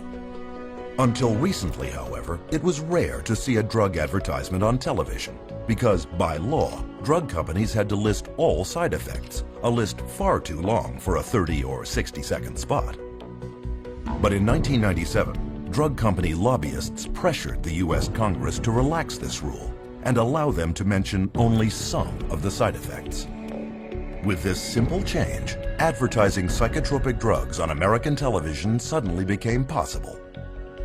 And this opened the floodgates to a torrent of advertising, which soared from $595 million a year in 1996 to $4.7 billion today, an increase of almost 700%. The directed consumer advertising on television, they don't give that message that in order to be healthy, you need to be off drugs. They don't give you that message. They give you the message that, oh, you have a problem, you have an issue, here's the drug that'll fix you. And a lot of money is driving this message home. The average American television viewer now sees as many as 16 hours of drug advertising a year. The pharmaceutical industry reaches right into our living room on a daily basis and tries to convince us that we have this problem that they can solve with a pill.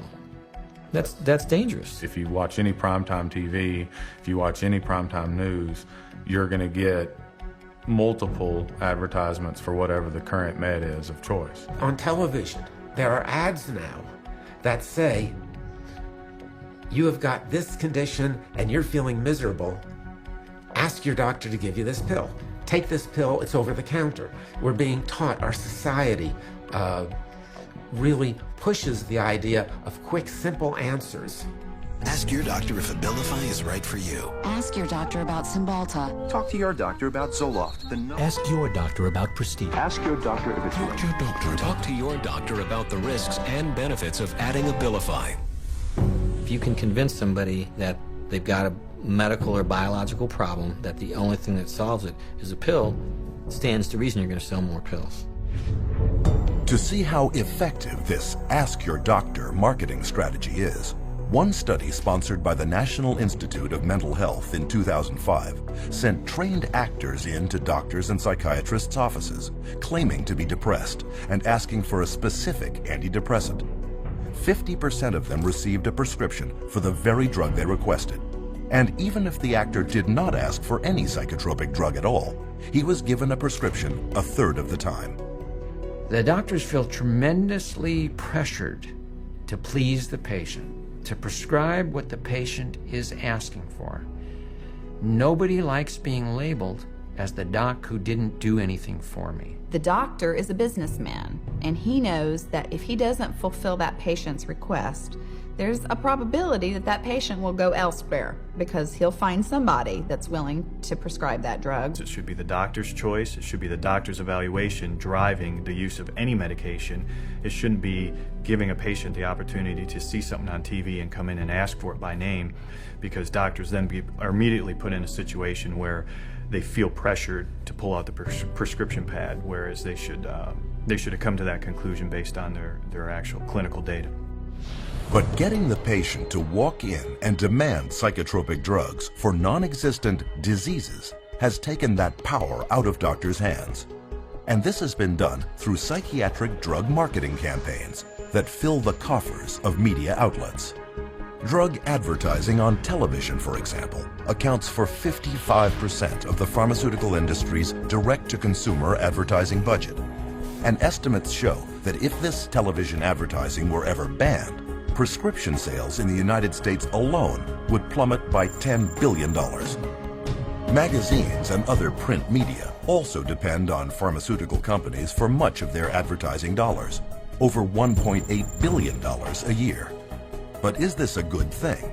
Do such massive amounts of ad revenue taint what we see in the media? You know, obviously the advertising pays for the television programs. So the real money is in the advertising, not in the television program. So that's where the money is. I don't know of too many magazines that want to run huge advertisements blasting the drug companies that are paying for the magazine on the next page. They're going to take a lot of heat, and people are going to pull their ads if they start doing that. So again, you have a huge conflict of interest at play with the mass media. This partnership between the pharmaceutical industry and the media also extends to public service announcements promoting psychiatric disease. Americans living with schizophrenia. Kids with ADHD or sometimes postpartum depression. Still dealing with depression? It could be your time for change. Psychiatrists are featured promoting drugs in video news releases, which look just like TV news reports, but are in reality drug company produced marketing spots. On news interviews, the experts furnished come from approved drug company speakers bureaus, and these psychiatrists rarely disclose their financial ties.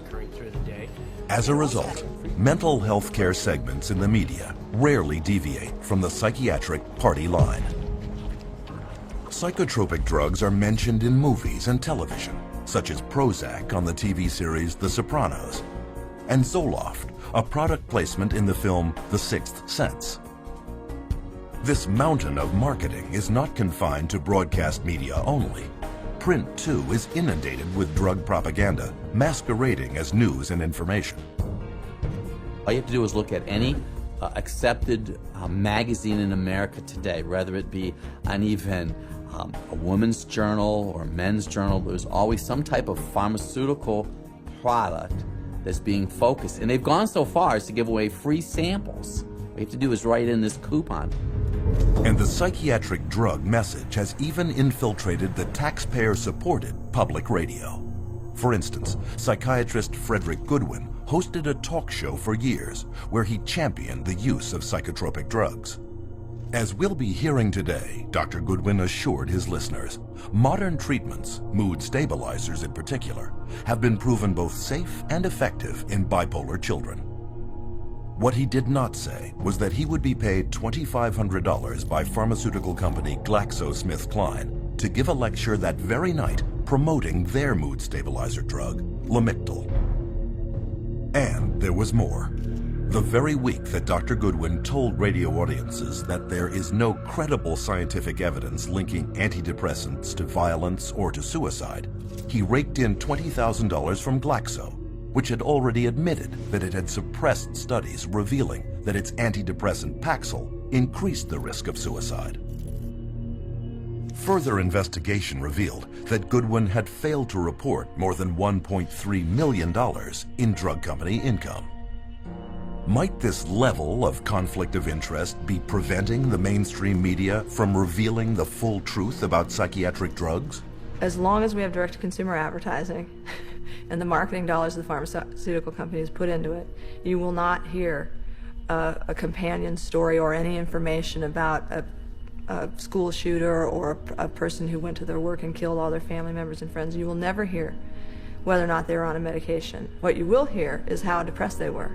And you'll have consultant after consultant and psychiatrist after psychiatrist coming up and being interviewed to discuss how mentally screwed up this person was and how they weren't doing their treatment the way they were supposed to, or they didn't seek treatment when they should have. This story has protected psychiatrists and their drugs for decades.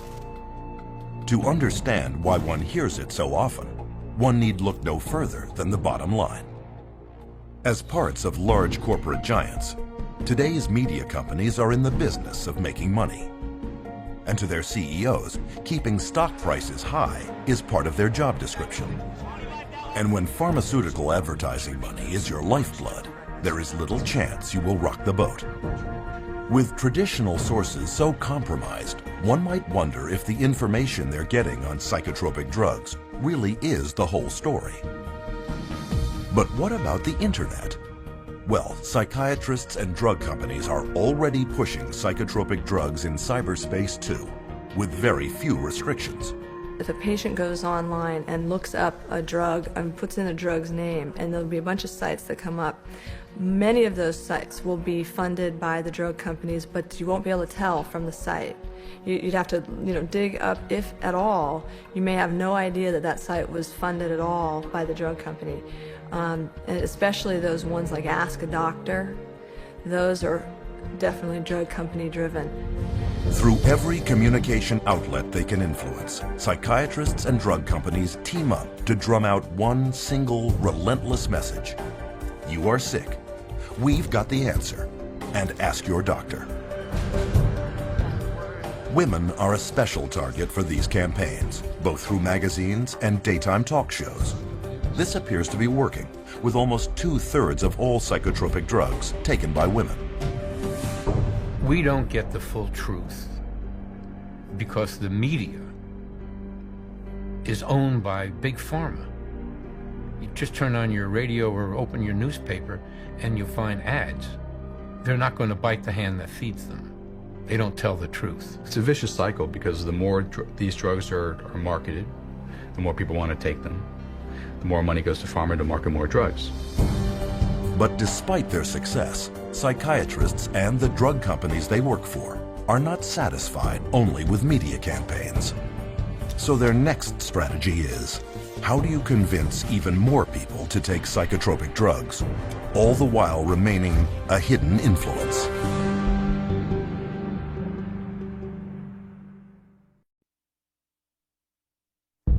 Billions are spent every year by drug companies to advertise their latest drug. These efforts are obvious. But are there hidden ways that psychiatrists and drug companies can get you to ask your doctor without your even knowing it?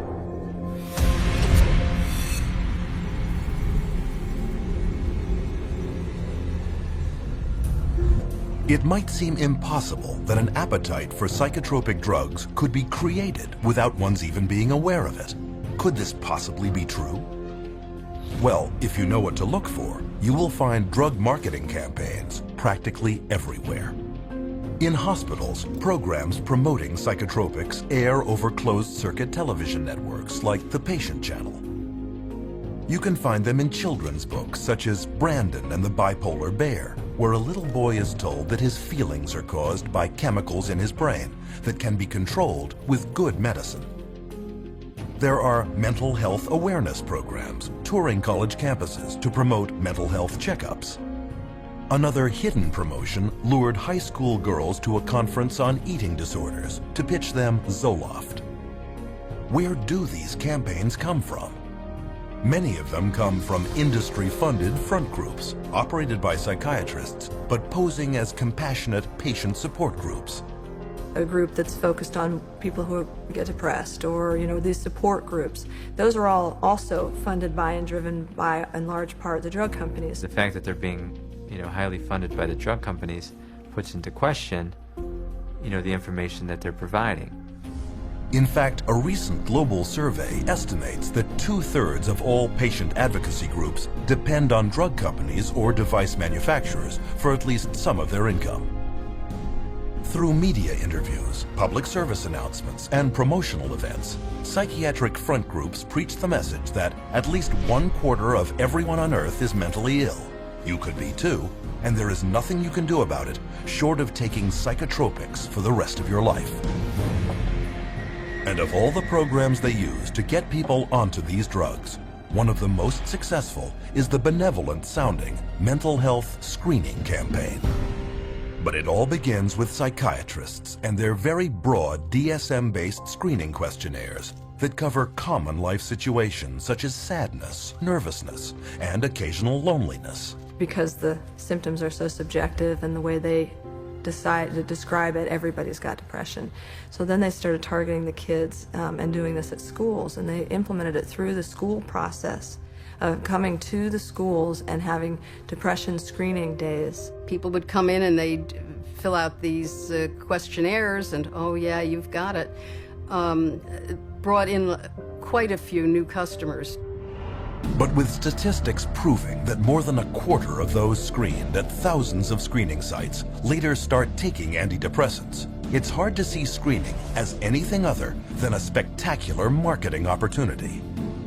One such front group, Screening for Mental Health Incorporated, sponsors national campaigns such as National Depression Screening Day, which uses simple quizzes to screen people for mental illness.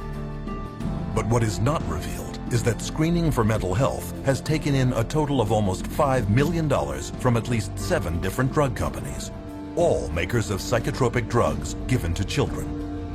Of all demographics, these mental health screening companies especially target teenagers.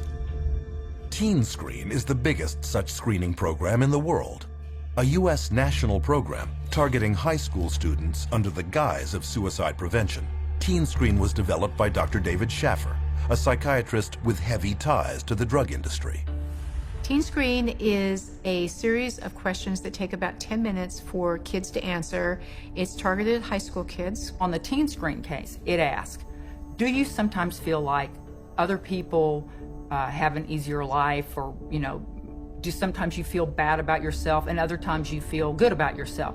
Well, given where you are in that particular day and what's happened, you're going to answer that differently. Once this test comes back that the child answered it based on how his emotions were at that very moment, that information gets passed back to the school, possibly the guidance counselor, adjustment counselor, or the school counselor herself, and that child is then referred on to mental health agency.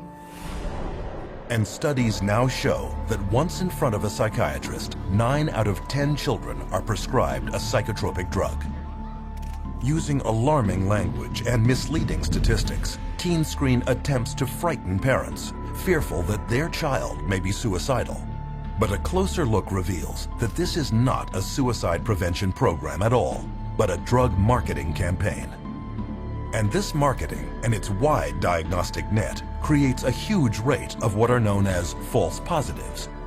By Schaffer's own admission, 84% of all students taking the Teen Screen test were falsely labeled as depressed or suicidal. Predictably, Teen Screen is viewed with suspicion by many parents.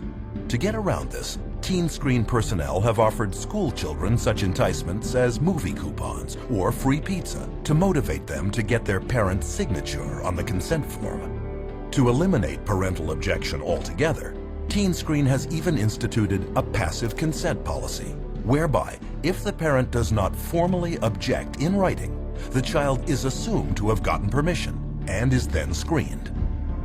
Typically, the permission slip that comes home is a permission slip that if you don't sign it, they will give the children the screening anyway. And for many who do complete the screening questionnaire, the results can be devastating. In Colorado, Teen Screen labeled over half of all school children as at risk for suicide, in spite of a government-documented teen suicide rate of less than 1 in 10,000. Far fewer odds than being struck by lightning. In fact, in the last decade, the American teen suicide rate has not risen, but has actually fallen by 25%. There's no data that supports that doing something like a Teen Screen is actually going to reduce suicides. they themselves have indicated that the numbers are so small, the suicide rate is so small, that you can't really get an accurate read on whether it works or not. On top of this, there is now evidence that, far from preventing suicide, screening programs actually cause it. The chair of the National Institute of Mental Health Research Consortium concluded participants were more likely to consider suicide a solution to a problem after the program than before the program. And research has shown that once put on psychotropic drugs, children are more likely not just to consider suicide, but to actually follow through. That you may have more people that are so distraught by the way they are when they're under the influence of the drug that they do commit suicide. And I think it's entirely possible that they're not, instead of saving lives, they're going to be losing lives to suicide. With no evidence of effectiveness on one hand and a huge downside on the other, TeenScreen is still being run in 43 states at over 500 sites. But it is not the only screening program aimed at children. The Youth Risk Behavior Surveillance System administers a 35-minute test in at least 45 states. Yet another, Signs of Suicide Incorporated, has screened thousands of children at 3,500 schools across the United States. They too are heavily backed by pharmaceutical money. And so far, for psychiatrists and drug companies, it has been a great investment. Throwing out a net in doing a typical teen screen or any type of mass assessment, we now have increased our client population tenfold by kids who need to be either seen by a therapist and or seen by a psychiatrist. The internet is another rich source of new prospects. Take, for example, the Patient Health Questionnaire, a 16-item checklist that allows anyone to diagnose himself with depression within 8 minutes. One of the questionnaires developers was psychiatrist Dr. Robert Spitzer, the architect of DSM-3, and its copyright is owned by Pfizer, the world's largest pharmaceutical company, and maker of the antidepressant Zoloft. There is also a 2-question version that can take less than a minute to advise you to ask your doctor. Online screening questionnaires abound, testing such potential psychiatric disease categories as bipolar disorder, ADHD, narcissism, self-esteem problems, eating disorders, and sex addiction. We all have ups and downs because that's what normal life is. If you administer the screening on those times where you have down, you're going to be labeled as having a mental health issue. Where if you took the same screening later, you may not be, but you've already been labeled that way. And that's the danger of that. And labels last a lifetime. So far, screening campaigns have been limited to those willing to participate. But what if the screenings are no longer voluntary? Will this lead to increased drugging?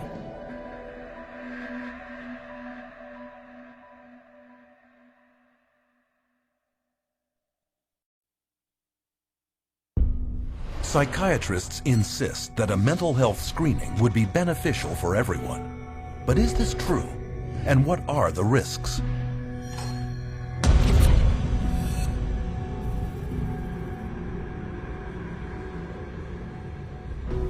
In 2003, a presidential advisory group known as the New Freedom Commission on Mental Health issued a comprehensive program that laid out its strategy for screening major segments of American society for signs of mental illness. Some of their goals included programs creating early detection of mental illness, enlarging the role of schools in diagnosing and treating mental problems, and expanding the use of mental health screening beyond the psychiatrist's couch and into the offices of primary care physicians. It's going to screen the population for mental health, the whole population. They're going to do it by stages, starting with school children, of course. So far, mandatory mental health screening is not yet a reality, except for a few small segments of society. One of them consists of the most powerless and disenfranchised of them all, foster children.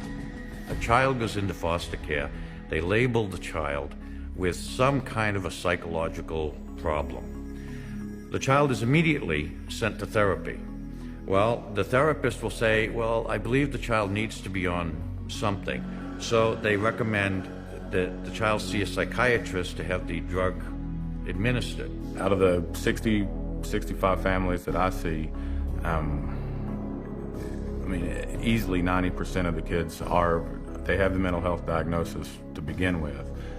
If they get it from a psychiatrist, it almost always comes with meds. And I think that we see identified as at-risk kids in the community, and we see some of the most intense situations. And a lot of them are on 4 or 5 different meds. I've seen children that when the day they're taken out of their parents' custody and placed into state custody, actually seem happy, healthy, vibrant, energetic. And then, 2 months later, after they've begun taking these medications, they are very slow. They are zombie-like, is the best way to describe it. Today, all children entering Texas's foster care system receive mental health screening. The result? 60% of the state's foster child population is diagnosed and put on at least one psychotropic drug, including some children as young as 3 years old. And it is worse in other states. In Massachusetts, for example, 2/3 of children in state care are being treated for mental illness.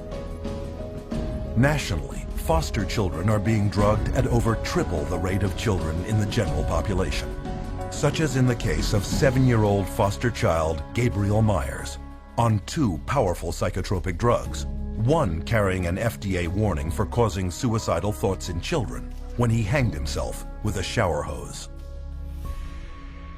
Another market segment is active duty soldiers, who are routinely screened at military clinics, labeled with a mental disorder, and given powerful and potentially violence-inducing drugs. Iraq wasn't like Vietnam. There weren't illegal drugs everywhere. But there were drugs everywhere because, every guy on post, they knew all they needed to do was go down and see the combat stress unit, the shrink, and he was the drug dealer on post for us. Almost everybody that saw the body or experienced the event were put on some sort of psychotropic medication. Some bases where my friends were at, my fellow veterans were at, everyone, the whole platoon was on drugs. I would say about 75% of active duty military is addicted to some type of psychotropic drug. You can walk around a military barracks and you ask someone for some Prozac and somebody got some Prozac or some Xanax or some Zoloft. I've got friends who were in the Army with me who are now dependent on Zoloft and psychotropic drugs just because they got used to it in Iraq and they didn't ever want to get off it, and now they're dependent on it and addicted to it. We have huge numbers of military people on antidepressants, and instead of the suicide rate going down, which you'd expect if the drugs were effective, the suicide rate is going up. This last January, we had more soldiers commit suicide than we had die in combat. And what's not being brought out much yet is the fact that the large majority of these soldiers were on these drugs. We're drugging the military at a rate we've never, ever seen before. And this is just the beginning. Military mental health screening programs are planned for 43 clinics in 15 bases throughout the United States, Germany, and Italy. Studies reveal that as many as 12% of those serving in Iraq and 17% in Afghanistan are on some type of antidepressant or sleeping pill. A total of 20,000 service members. But this number pales in comparison to the number of pregnant or postnatal women that could be drugged should mandatory psychiatric screening laws for them come to pass. And when a woman is pregnant, right during the pregnancy, specifically right afterwards, her hormones are changing and sometimes raging. And to screen them and call it mental illness, if they have any type of emotional issues in any way, shape, or form, is utterly ludicrous. Even without laws mandating it, expectant mothers may be screened for mental illness and not even know it. Here are some women interviewed coming out of their doctor's offices. Have you ever been screened for mental illness? I have not been screened for mental illness. No, I've never been screened for any mental illness. I don't remember any pre-screening. I have not been. No. No? Have you ever been screened for any mental illness? No, I have not been screened for any mental illness. Did your OB/GYN or gynecologist have you fill out a questionnaire that contains psychological questions? Yes, my OBGYN did give me a questionnaire that has psychological questions. I've never been screened for mental illness. Yes, I would say the first time I went to see my OBGYN, I did fill out questionnaires about even family medical history, my mental state. I've not been screened for any mental illness or depression. I took a questionnaire at my 6-week checkup, and it basically asked me about if I was crying, if I felt depressed. Yeah, it was a questionnaire about depression. If you're depressed, or if you had any history of depression. Are you happy with your normal day? Are you happy about being pregnant? Have you ever hurt yourself? Are you happy? If I feel like hurting someone, if I was angry. Do mental illness run in your family? You know, it was very noticeable to me after the pregnancy that they're actually fishing for the postpartum depression. When I was pregnant with my daughter, before I had her, I had to take postpartum depression medicine from my 7th month on to my 9th month. And where is this screening leading? To programs like a little-known drugging scheme originally formulated in Texas in 1995 called the Texas Medication Algorithm Project, or TMAP. TMAP is a program that was originated starting in the 90s, a collaborative group of doctors from University of Texas and the Texas Department of Mental Health and Mental Retardation. And what it was supposed to do was come up with the best practice for treating mental illness. Using research funding from 11 different pharmaceutical companies, this panel, dominated by psychiatrists, created a step-by-step flowchart that requires the prescribing of only the latest and most expensive psychiatric drugs for patients with mental problems. And if one psychotropic didn't work, doctors were obligated to try another expensive one. And if none worked, the next step would be electric shock treatment. But those running TMAP were hiding a major conflict of interest. They didn't disclose that the researchers that were all involved in creating this, almost every single one of them had financial relationships with the pharmaceutical companies. But Texas isn't the only state with problems of corruption. Alan Jones was an investigator in the office of the Pennsylvania Inspector General. I learned that these monies were all coming in to the state to support and to promote a program called TMAP, the Texas Medication Algorithm Project. And so my concern was piqued very quickly that there was at least one state official who might be inappropriately receiving and dispersing monies from drug companies. They called it PenMap, but it was based entirely on the TMAP model.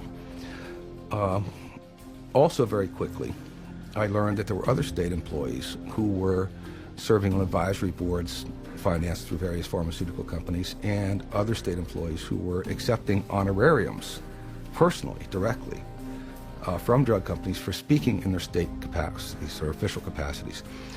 That's a felony in Pennsylvania. I saw there was a much bigger picture and attempted to surface that bigger picture and was consistently told to back off. I was told that drug companies write checks to politicians on both sides of the aisle. Back off. You will not expand this investigation into the drug companies. Continued to press the investigation, much of it on my own time at this point.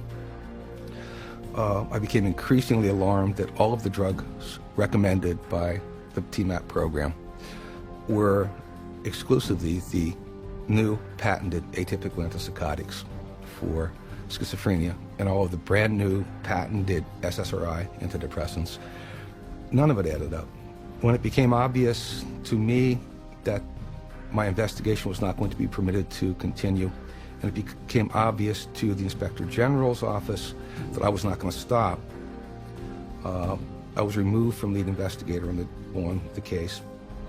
They threatened me with loss of career, with loss of job, with loss of reputation, essentially.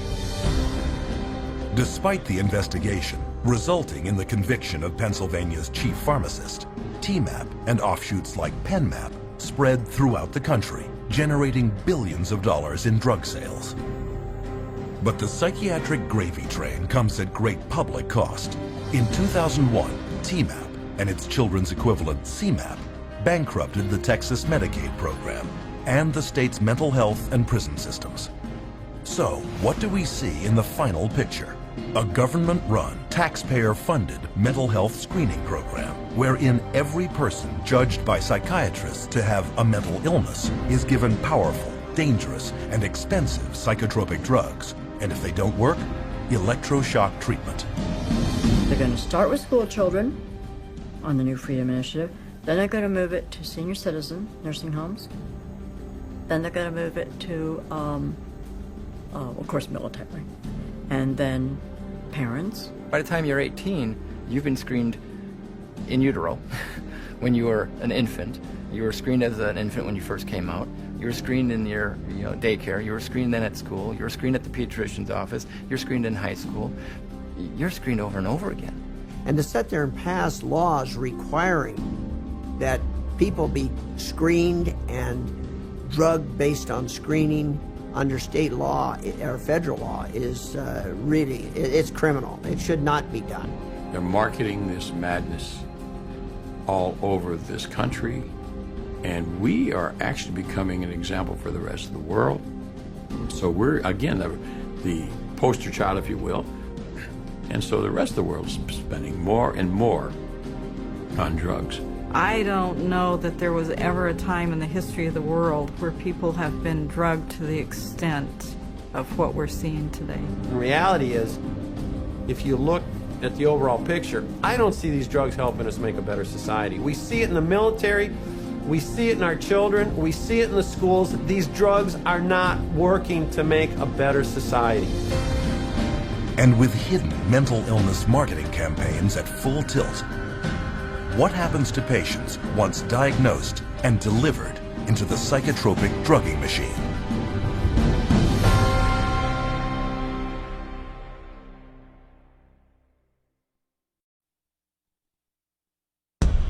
If drugs are being sold as safe and effective by psychiatrists and drug companies, why is it that we are seeing an alarming increase in consumer-reported adverse side effects?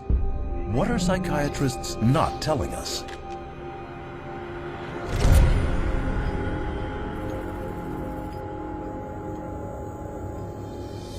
All drugs create biological changes in the human body. In mainstream medicine, those changes that are intended are called main effects. Those that aren't are called side effects. No drug is without effects, side or otherwise. But with psychiatric drugs targeting delicate brain processes, all effects, even main effects, can be hazardous, unpredictable, and sometimes irreversible. All these medications that are apparently supposed to act as a magic pill, they're finding all of them have side effects that, could put the patient in harm's way just as well as it could help them. So, just what are these drugs doing, and how do they work? To find out, you should be able to locate much of this information in the drug's package insert, or PI. Contained in this insert is the mechanism of action, the drug maker's explanation for how the drug works on the body. Take, for example, antibiotics, drugs used for over 50 years as a cure for infectious diseases such as tetanus, tuberculosis, and strep throat. Its mechanism of action is well known. Antibiotics prevent the cellular activity of bacteria, thus inhibiting its growth or killing it altogether. But with psychotropics, drug makers say on their own package insert that their mechanism of action is unknown. Most of the medications that are given to clients, whether they're SSRI medications or they're antipsychotics, a lot of the pharmacology of these medications, they don't even know how they work in the first place. But it has been noted that there is one primary side effect of psychotropics that is common to all. Most medication and psychotropic medication, I've noticed, tends to flatten things, so that while you're decreasing the depression, you're also decreasing the joy. And so you're minimizing what it means to be human in the service of avoiding dealing with a problem. They can't connect to the world around them. They feel like there's no feeling, which is, you should have some feeling there. All that's doing is really numbing them down, and they're not doing the work that they need to do to resolve that issue that's going on somewhere internally. But the numbing of emotions is not the only way psychotropic drugs affect the user. Each of the 5 main classes of psychotropics has side effects of its own. Typical antipsychotics, such as thorazine, are powerful chemicals originally designed to shut down the central nervous systems of mental hospital inmates. They are now mainly used on people with serious mental problems, and they can cause feelings of helplessness, deterioration of the mind, neurological damage, dementia, trembling, twitching, and damage to internal organs, to name a few. Anti-anxiety drugs such as Valium and Xanax are prescribed for nervousness, anxiety, and panic disorders. They can cause patients dissociation, cognitive impairment, increased aggression, fatigue, hallucination, and acute amnesia. They've got foggy thinking. They're bloated. They have weight gain. They're now diabetic. It's one symptom after another, all caused from the drugs that they're taking, and they don't realize it. Stimulant drugs like Ritalin, Adderall, and Concerta are mainly used for people with so-called attention problems, such as attention deficit hyperactivity disorder. These drugs are very addictive and can result in stunted growth, weight loss, manic behavior, heart palpitations, neurological tics, cardiac arrhythmia, gross brain shrinkage and malfunction, anxiety, insomnia, violent behavior, and even sudden death. Ritalin, a stimulant commonly prescribed to children, acts on the body in a very similar way to cocaine, but is far more potent. And recent studies show that it can cause permanent changes in children's developing brains. So you're going to have problems, and it is shown that some of these medications, particularly the stimulants that they're giving, like Ritalin, Concerta, all the ADHD medications actually shrink brain tissue. They know that these psychiatric drugs destroy cells, destroy brain cells, shrink brain tissue. How can that possibly ever benefit anyone? It can't. That's the simplicity. It's not possible. Antidepressants are a fourth class of psychotropic drug. As their name suggests, they are used to treat depression and mood disorders. The list of side effects includes blurred vision, dry mouth, low blood pressure, internal bleeding, weight gain, sleep disturbance, seizures, impaired cardiac function, and psychosis. The most common thing that I see is the sexual dysfunction. So women having a hard time reaching orgasm or just finding that their libido is lower. And I see that with men as well. And the second most common thing I see is weight gain. I have to say it is not terribly uncommon to see a 40-pound weight gain with antidepressants. One study found that Paxil, a leading antidepressant, increases the risk of breast cancer in women by 7 times. Perhaps riskiest of all is the drugging of pregnant or postnatal women with antidepressants for depression. When the mother takes the drugs, the psychiatric drugs, or any type of drug in that, like an antidepressant or anti-anxiety or an antipsychotic drug, that's going to affect the baby as well as the mother, not just the mom, because the baby's going to get it straight through the umbilical cord, through the bloodstream. The drugging of pregnant women has led to a 20 to 30% hazard of preterm birth, brain damage, and lower fetal age at delivery, and nearly triples the risk of severe birth defects. And the antidepressants have been shown to cause something called PPHN, which is a heart problem in newborns. And I think it's criminal to be giving medications to women knowing that their babies are going to be at risk. When mom takes Paxil, she can have a baby born with sometimes they have the limbs are missing. It's called limb reduction. They can have cleft lip. They can have serious heart defects, missing chambers, or the arteries in the wrong place. And also can be born with the organs growing outside of the body. And these are just a few of the many, many side effects of psychotropic drugs. Among the top 3 best-selling antidepressant drugs, called SSRIs, there are 1,817 possible side effects associated with Prozac, 2,194 with Zoloft, and 2,497 with Paxil. Interestingly, among these is the worsening of the exact same symptoms the drugs claim to address. They cause depression. They cause suicidal tendencies and ideologies. So they cause a lot of the very exact symptoms that they're supposed to be correcting. they're being treated for depression with a product that's going to create depression. They're treating for a psychosis with something that's actually going to create or has the potential of creating a psychosis. Atypical antipsychotics, one of the newest classes of psychotropic drugs, are used mainly on adults and children diagnosed with bipolar disorder. They are also known as mood stabilizers. Though launched with storied claims as miracle drugs with little or no side effects, atypical antipsychotics have recently been exposed as creating severe weight gain, diabetes, coronary heart disease, acutely irregular muscle movement, pancreatitis, and delirium. Though the new antipsychotics were originally approved only to treat schizophrenic adults, over a 7-year period, prescriptions for children jumped 5-fold to an estimated 2.5 million prescriptions. And this drugging is coming with serious consequences. You know, I've seen kids who have had significant weight gain on some of the antipsychotics, where they were pre-diabetic. You know, they've had, you know, changes in some of their cardiovascular functioning. So there are potentials to really damage the child's health. When you get drugs that you're giving to kids that we know cause extreme weight gain and attack the liver, attack the kidney, that have long-term results, these children that we're giving them today, this medication, we may be doing, you know, kidney dialysis for in 10, 15 years. And it is not only children that can be affected. It has been estimated that psychotropic drugs are to blame for over 16,000 traffic accidents every year in the United States. And this study only looked at drivers 65 and older. And what happens when these unwanted side effects surface?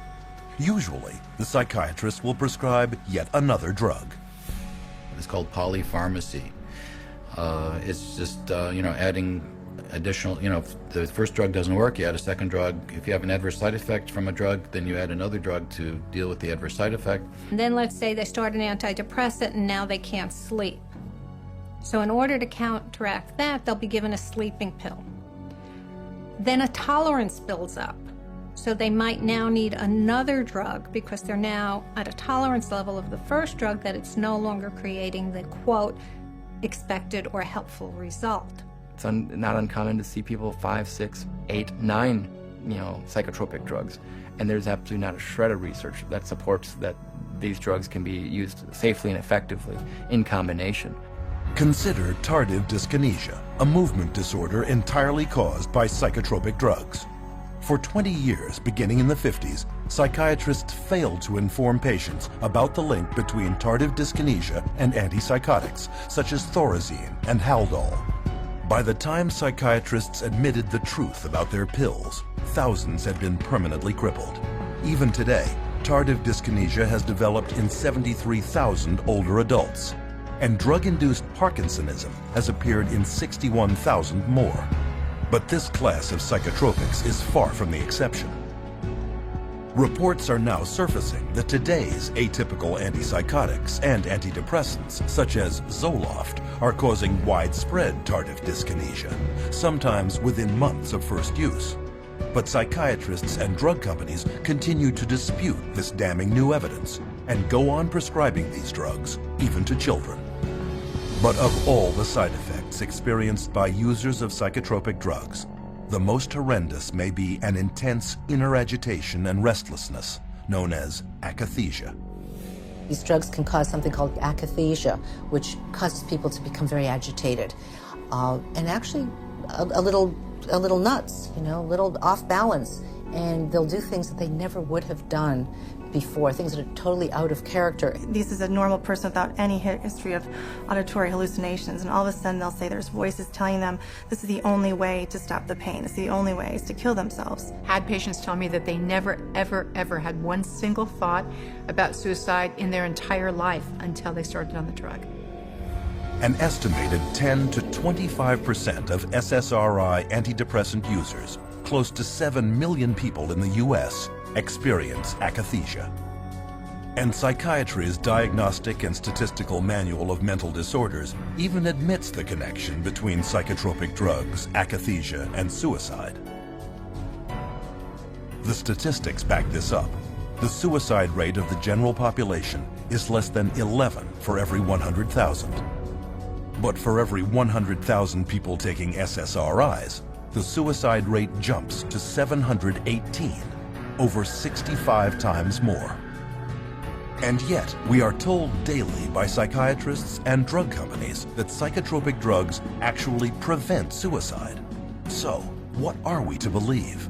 One can start with the drug company's own warning letters to doctors, or unpublished data for the antidepressant Effexor, or an analysis of Prozac using the FDA's own statistics, or even a British House of Commons report on Zyprexa. Of course, not everyone commits suicide, but the huge volume of other side effects can be horrendous. The medication that the psychiatrist prescribed me made me feel awful. Constant headaches, constant nausea, wanting my skin to turn inside out, just feeling like bugs were crawling all over me all the time. It made me feel like all slow and like sluggish and stuff. Like, and when somebody would ask me something, it would kind of like take a minute, like, what? These drugs have affected my heart. They have affected my liver. Weight gain one time, hit like 40 pounds. These thoughts come over me like I wanted to kill I wanted to really hurt somebody. It just sucks all the life out of you, so you're like a body, like a machine. I didn't want to live. I didn't have the desire to live. I felt miserable. You just can't live, you know, you'd just rather die. Because there's no living when you're hallucinating every day. I actually tried to commit suicide with my psych meds. At some point when you realize that you are really just existing, you're not living, at some point you realize you need to take the risk to get off. But what about those who say psychotropic drugs really did make them feel better? That for them, these are life-saving medications whose benefits exceed their risks. Are psychotropics actually safe and effective for them? So what ends up happening is that someone feels good for a while, and then very often they have to have their dose increased, and then they feel good for a while, and then they might have to have it increased again, or maybe they'll switch agents. So it's that kind of a story if you're not actually getting to the root of what's going on. I think the research is pretty clear that then all of a sudden starts to change, and you start to have a supersensitivity to being depressed, in which case then they become more depressed, and then they're chronically depressed. And there is ample evidence that if the short-term side effects of psychotropics don't get you, the long-term effects will. Psychiatric drugs are toxic to the body. They do build up in the body and add to the body's reserve and reservoir of toxins that will suppress the immune system, and the body will try and fight them as foreign objects. If they're on these medications for years and years and years, I mean, one of the things that we know about adults and some of the, for bipolar and schizophrenia is that they're dying at younger ages, and these are adults. So if we're starting this medication approach with young kids, what is their life expectancy going to be? No one's really examined it or is looking at the big picture, which is what's it really do to a society with a proliferation of mood-altering, emotion-altering, or blunting in a society at large. And I think we're going to really see a huge, huge increase in violence and suicide and a lot of bizarre behaviors that we haven't seen, because for a very short period of time, only in the last 60 years, have we really started medicating, intoxicating our brain with these incredibly toxic substances. The very real probability of significant long and short-term side effects should give anyone considering taking psychotropic drugs great pause. But what about those already taking them, who, no matter how hard they try, cannot get off?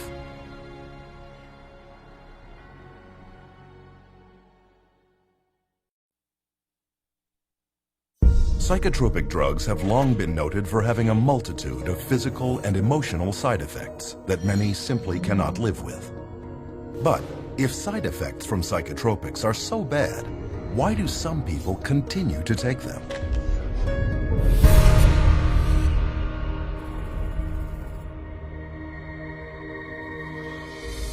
Psychiatrists, drug companies, and even government agencies are entrusted with the safety of the drugs they put on the marketplace. And while they will reluctantly admit to most side effects of psychotropics, there is one more that they almost never mention. Every single one of these drugs are addictive, psychologically and or physically addictive. They change your body's makeup, you change your body how it reacts to things. And so even though people, their psychological state, they may be over their depression, they physically will need that drug still. And so that becomes the complication of getting them off. I have people come to me on a weekend, they've run out of refills, and they say to me, if I don't take this drug, I'm gonna get sick. If I don't take this drug, I'm gonna get sick. We don't talk about psychologically, we don't talk about depression, we don't talk about anxiety. I am going to get sick if I don't take this drug this weekend. It has nothing to do with psychology. But listen to what some psychiatrists questioned at a recent APA conference had to say about addiction. How addictive are psychiatric drugs? They aren't. Only benzodiazepines. They're not addictive at all. Antidepressants are not generally considered addictive. SSRIs are not addictive. Antipsychotics, they don't cause addiction. Major tranquilizers are all safe as far as addiction is concerned. The drugs that most of us are using in neuropsychiatry are not addictive at all. So who's right? To find out, we need look no further than former patients with first-hand experience. The psychologists and psychiatrists, I went to both. They never told me that they would be addictive. They would cause me to have these thoughts. For sure, the psychiatric drugs I was on was addicting. Within six months to 9 months, I was hooked. Xanax had a hold of me. I mean, I was going through a bottle of pills every 3 or 4 days. I lost my job over it. Over a prescription drug that's not supposed to be addictive, lost my job. The reality is that it is addicting. It will wreck a person's life. This conflict on addiction all comes down to a definition of words. Most people think of addiction as an uncontrollable psychological or physical need for a certain substance. But not psychiatrists. They define addiction as the craving of a higher and higher dose of the same drug, while the uncontrollable need to keep taking a drug is categorized only as dependence. This is why psychiatrists will not admit that their drugs are addictive. In their definition, a very small percentage of people become addicted. The reality is a large percentage of people can't get off these drugs, and they call that dependence. It's all a matter of how they term it. And when you look at addiction, it could be that their tolerance increases and their needs and wants to use the medications increase, or it could be they simply, once they start on the medication, they're not able to come off of it without help. They try to, and as soon as they try to come off the medications, they start to have symptoms that are unwanted and obviously keep them wanting to take the medications again. When you explain to them how addictive it is, they are surprised because they're like, well, it's a prescription. So I do believe that a lot of people don't really know how harmful these meds are. They don't view them as dangerous as some of the street drugs. But many psychotropics have become street drugs, especially the class of drugs given to children diagnosed as having inattention or hyperactivity. Stimulants such as Ritalin, Adderall, and Concerta are so habit-forming that they are listed by the U.S. Drug Enforcement Administration as Schedule II drugs, highly addictive substances on the same list as morphine and cocaine.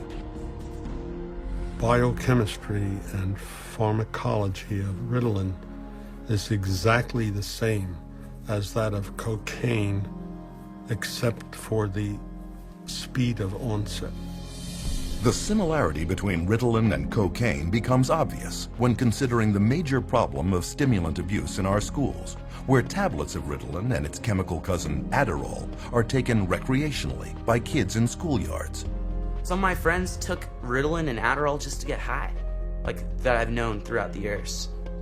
Kids will chop that stuff up with a razor blade. It's pure, man. Pure drug, you know? That's why kids like it. They chop it up with a razor blade and snort it. My cousin Sammy had this Ritalin, and we would eat it, and we'd be able to stay up all night and play video games. It was pupils would dilate. It was just outrageous. Matter of fact, in 8th grade, I got kicked out of school 3 days before it let out for selling Ritalin and actually snorting lines in the back of the classroom. So yes, sir, it definitely caused me some problems there, and I definitely had people buying them from me. Yes. This is no small problem. In 2006, researchers discovered that more than 7 million Americans had misused stimulants, with 75,000 American teenagers and young adults becoming addicted every year. Beyond just addicting its users, stimulants are also well known as gateway drugs that lead to further addiction to such street drugs as cocaine, heroin, and methamphetamine. When you provide drugs in a manner in which most of our children are being provided drugs at an early age in life, only prepares that child to be on more drugs as they get older. And yet in several recent publications, psychiatrists actually encourage children labeled ADHD to take stimulants to reduce future dependencies on cocaine and other street drugs. But evidence shows that not only is this theory unfounded, but the reverse is true. When I've spoken to people who are methamphetamine addicts, they said that the drug that they started taking almost consistently was Ritalin. The longer a child is on Ritalin, the more the likelihood that they may become addicted, whether it's Ritalin or Concerta or Adderall, okay, or a number of other drugs. Stimulants aren't the only psychotropic drugs carrying a high potential for addiction.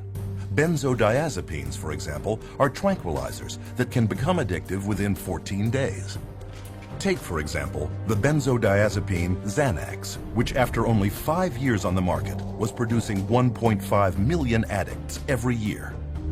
And getting off can be very difficult. Symptoms of Xanax withdrawal include shakiness, loss of appetite, muscle cramps, memory and concentration problems, insomnia, agitation, panic, and anxiety. Some of the psych medicines, particularly the benzodiazepines, are some of the most addictive drugs there are in terms of the persistent withdrawal anxiety that these drugs cause. I have been in the position of having to withdraw a number of people from benzodiazepines that I didn't put on them, obviously. And it's difficult. It's really difficult. Prescription benzodiazepines, I think, are much more dangerous and much harder to come off of for the patient than the street drugs are. But survivors will tell you that benzodiazepines are not the only class of psychotropic drug that is extremely hard to withdraw from. I had about a 10-year time frame in my life where I abused both street drugs and prescription drugs. And the drugs that were the hardest to come off of, in my opinion, were the psychiatric medications. And I mean worse to come off of than a drug like heroin. Withdrawal symptoms from the psychiatric drugs just made my mind go crazy. I couldn't think. I couldn't form coherent thoughts whatsoever. It was racing. I had highs and lows, ups and downs, hot and cold sweats. I went through seizures.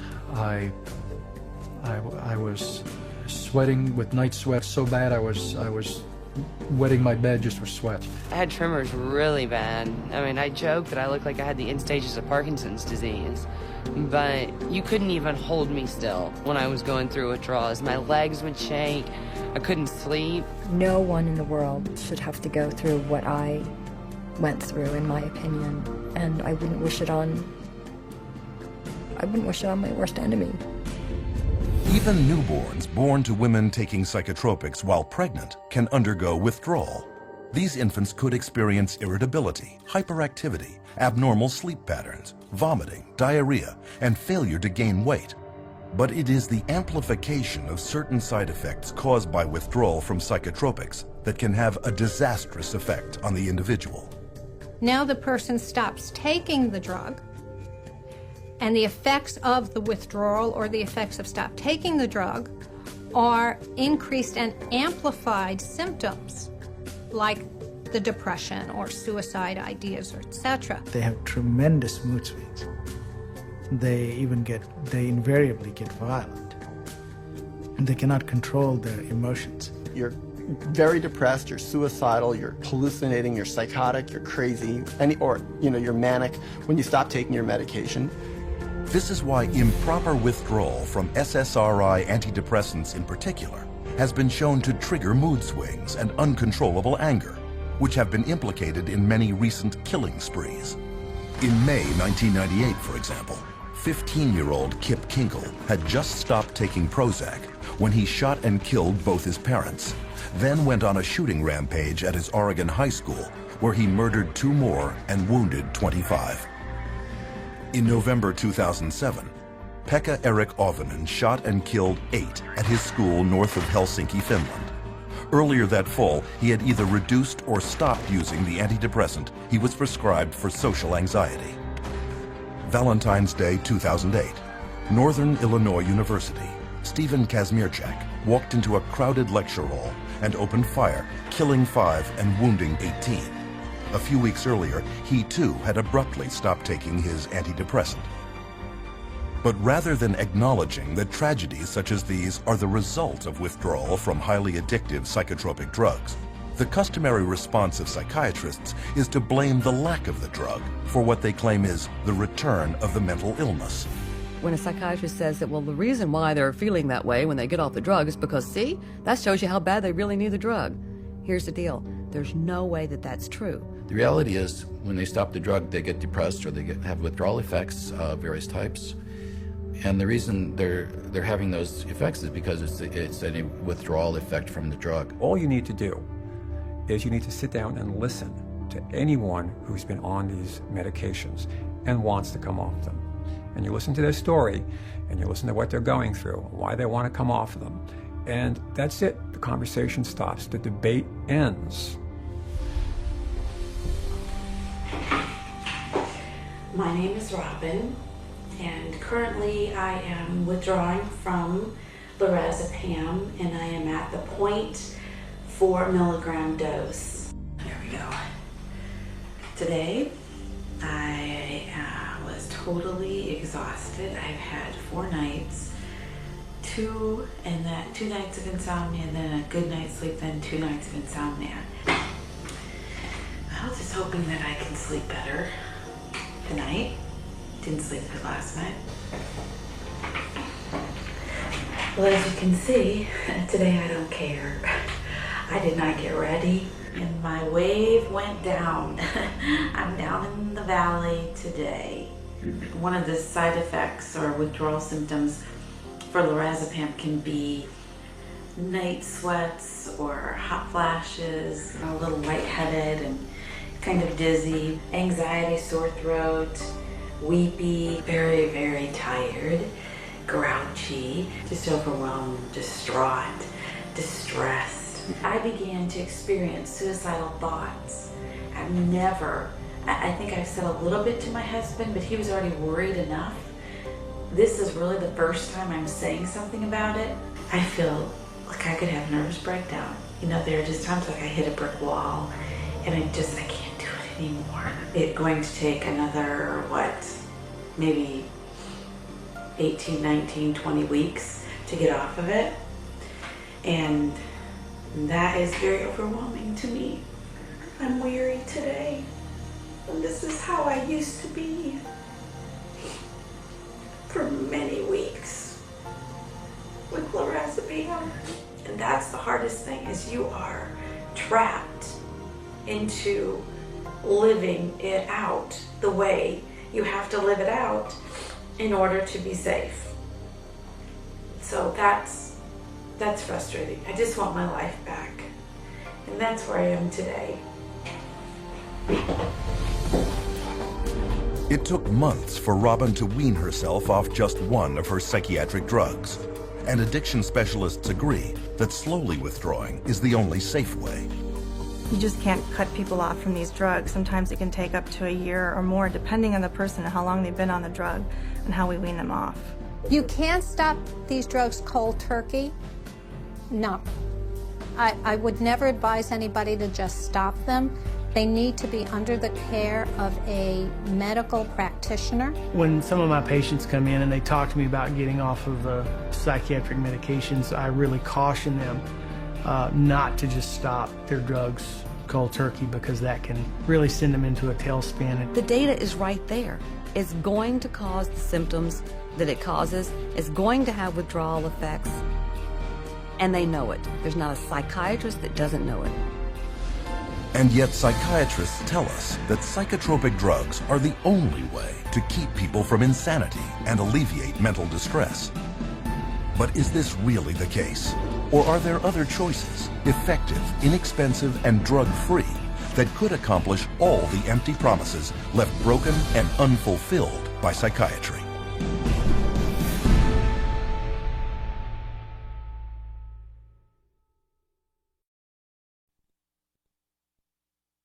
After all that we have seen, should we believe psychiatrists when they claim that just around the corner is their next new breakthrough? And if psychiatry isn't working, where do we go from here?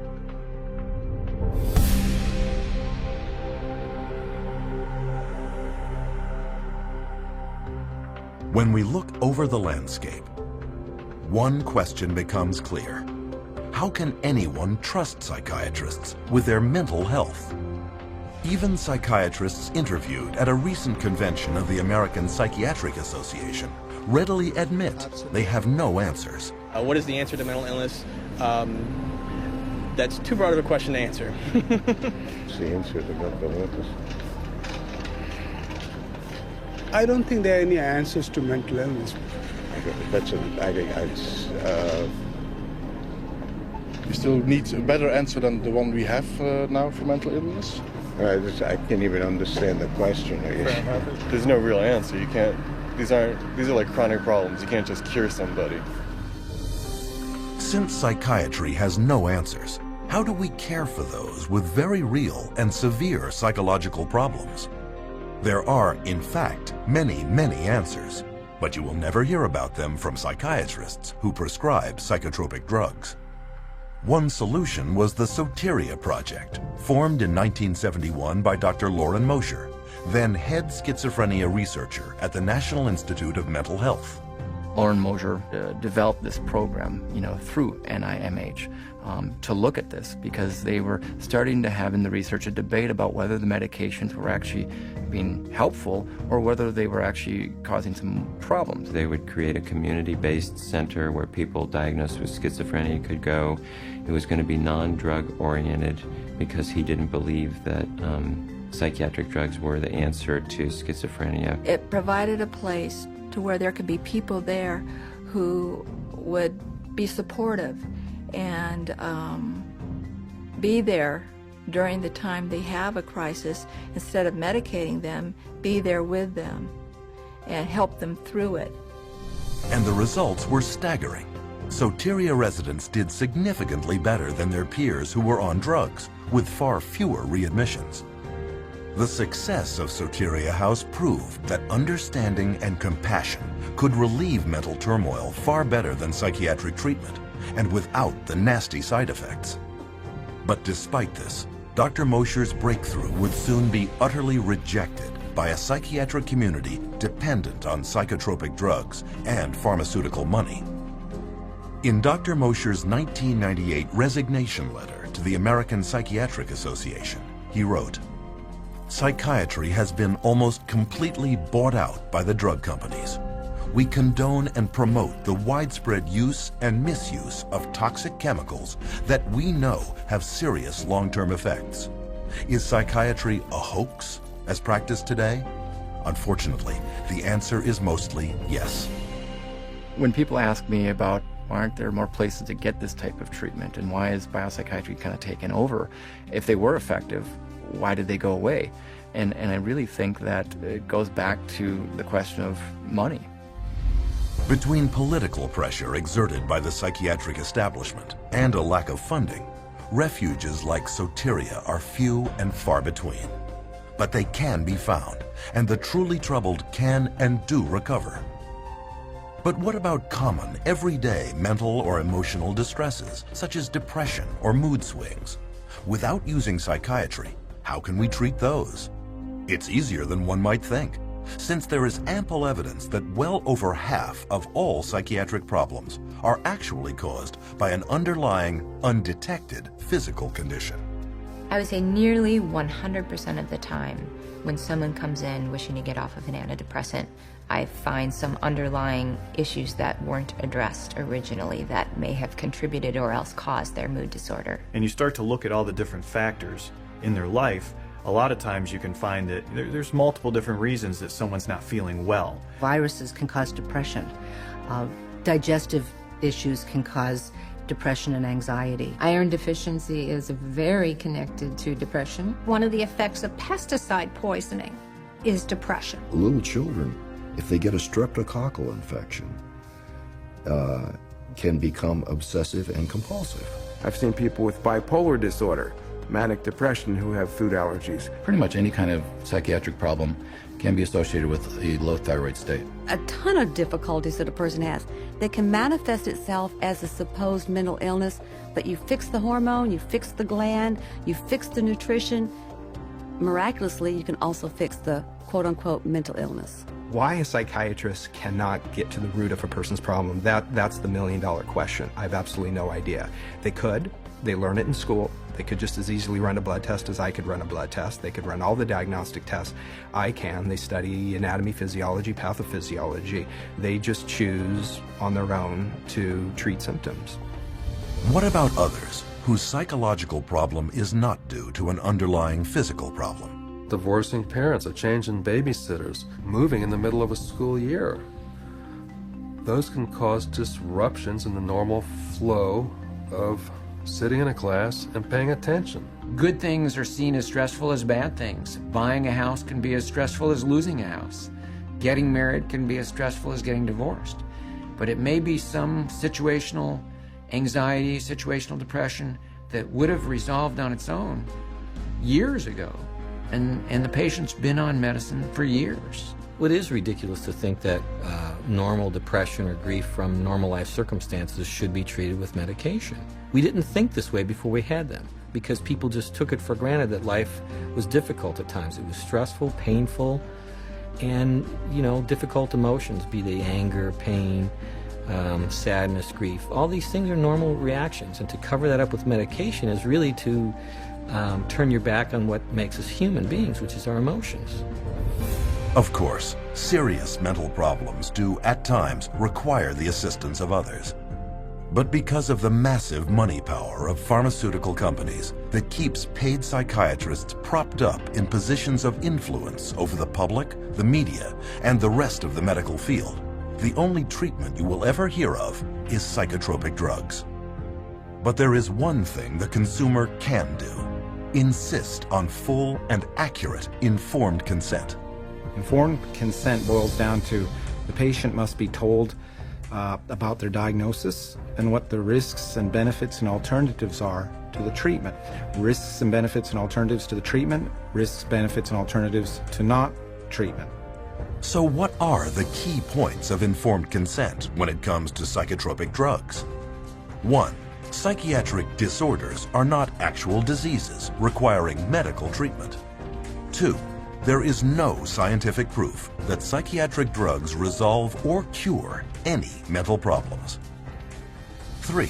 Psychiatric drugs mask symptoms and come with severe short and long-term side effects. 4. Psychiatric drugs can cause dependency and addiction. 5. Most mental problems are caused by an underlying physical illness.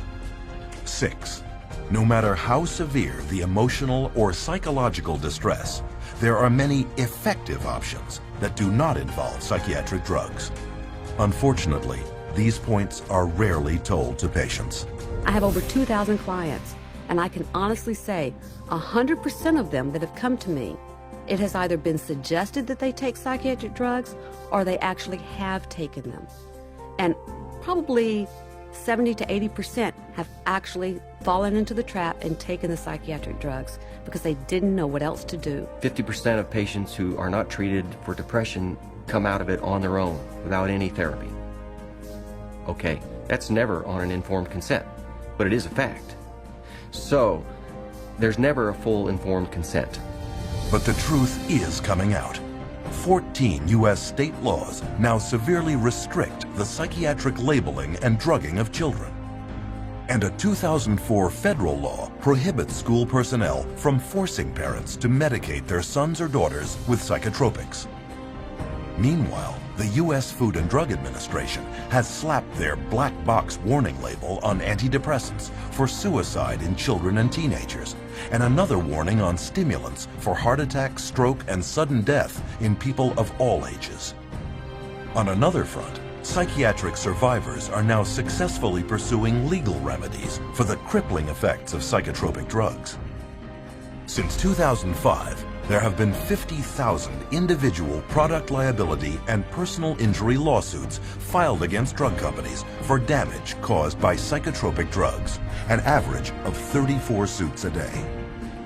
Eli Lilly, accused of illegally marketing its antipsychotic Zyprexa, has paid out more than $2.5 billion in settlements to 34 states and 31,000 plaintiffs.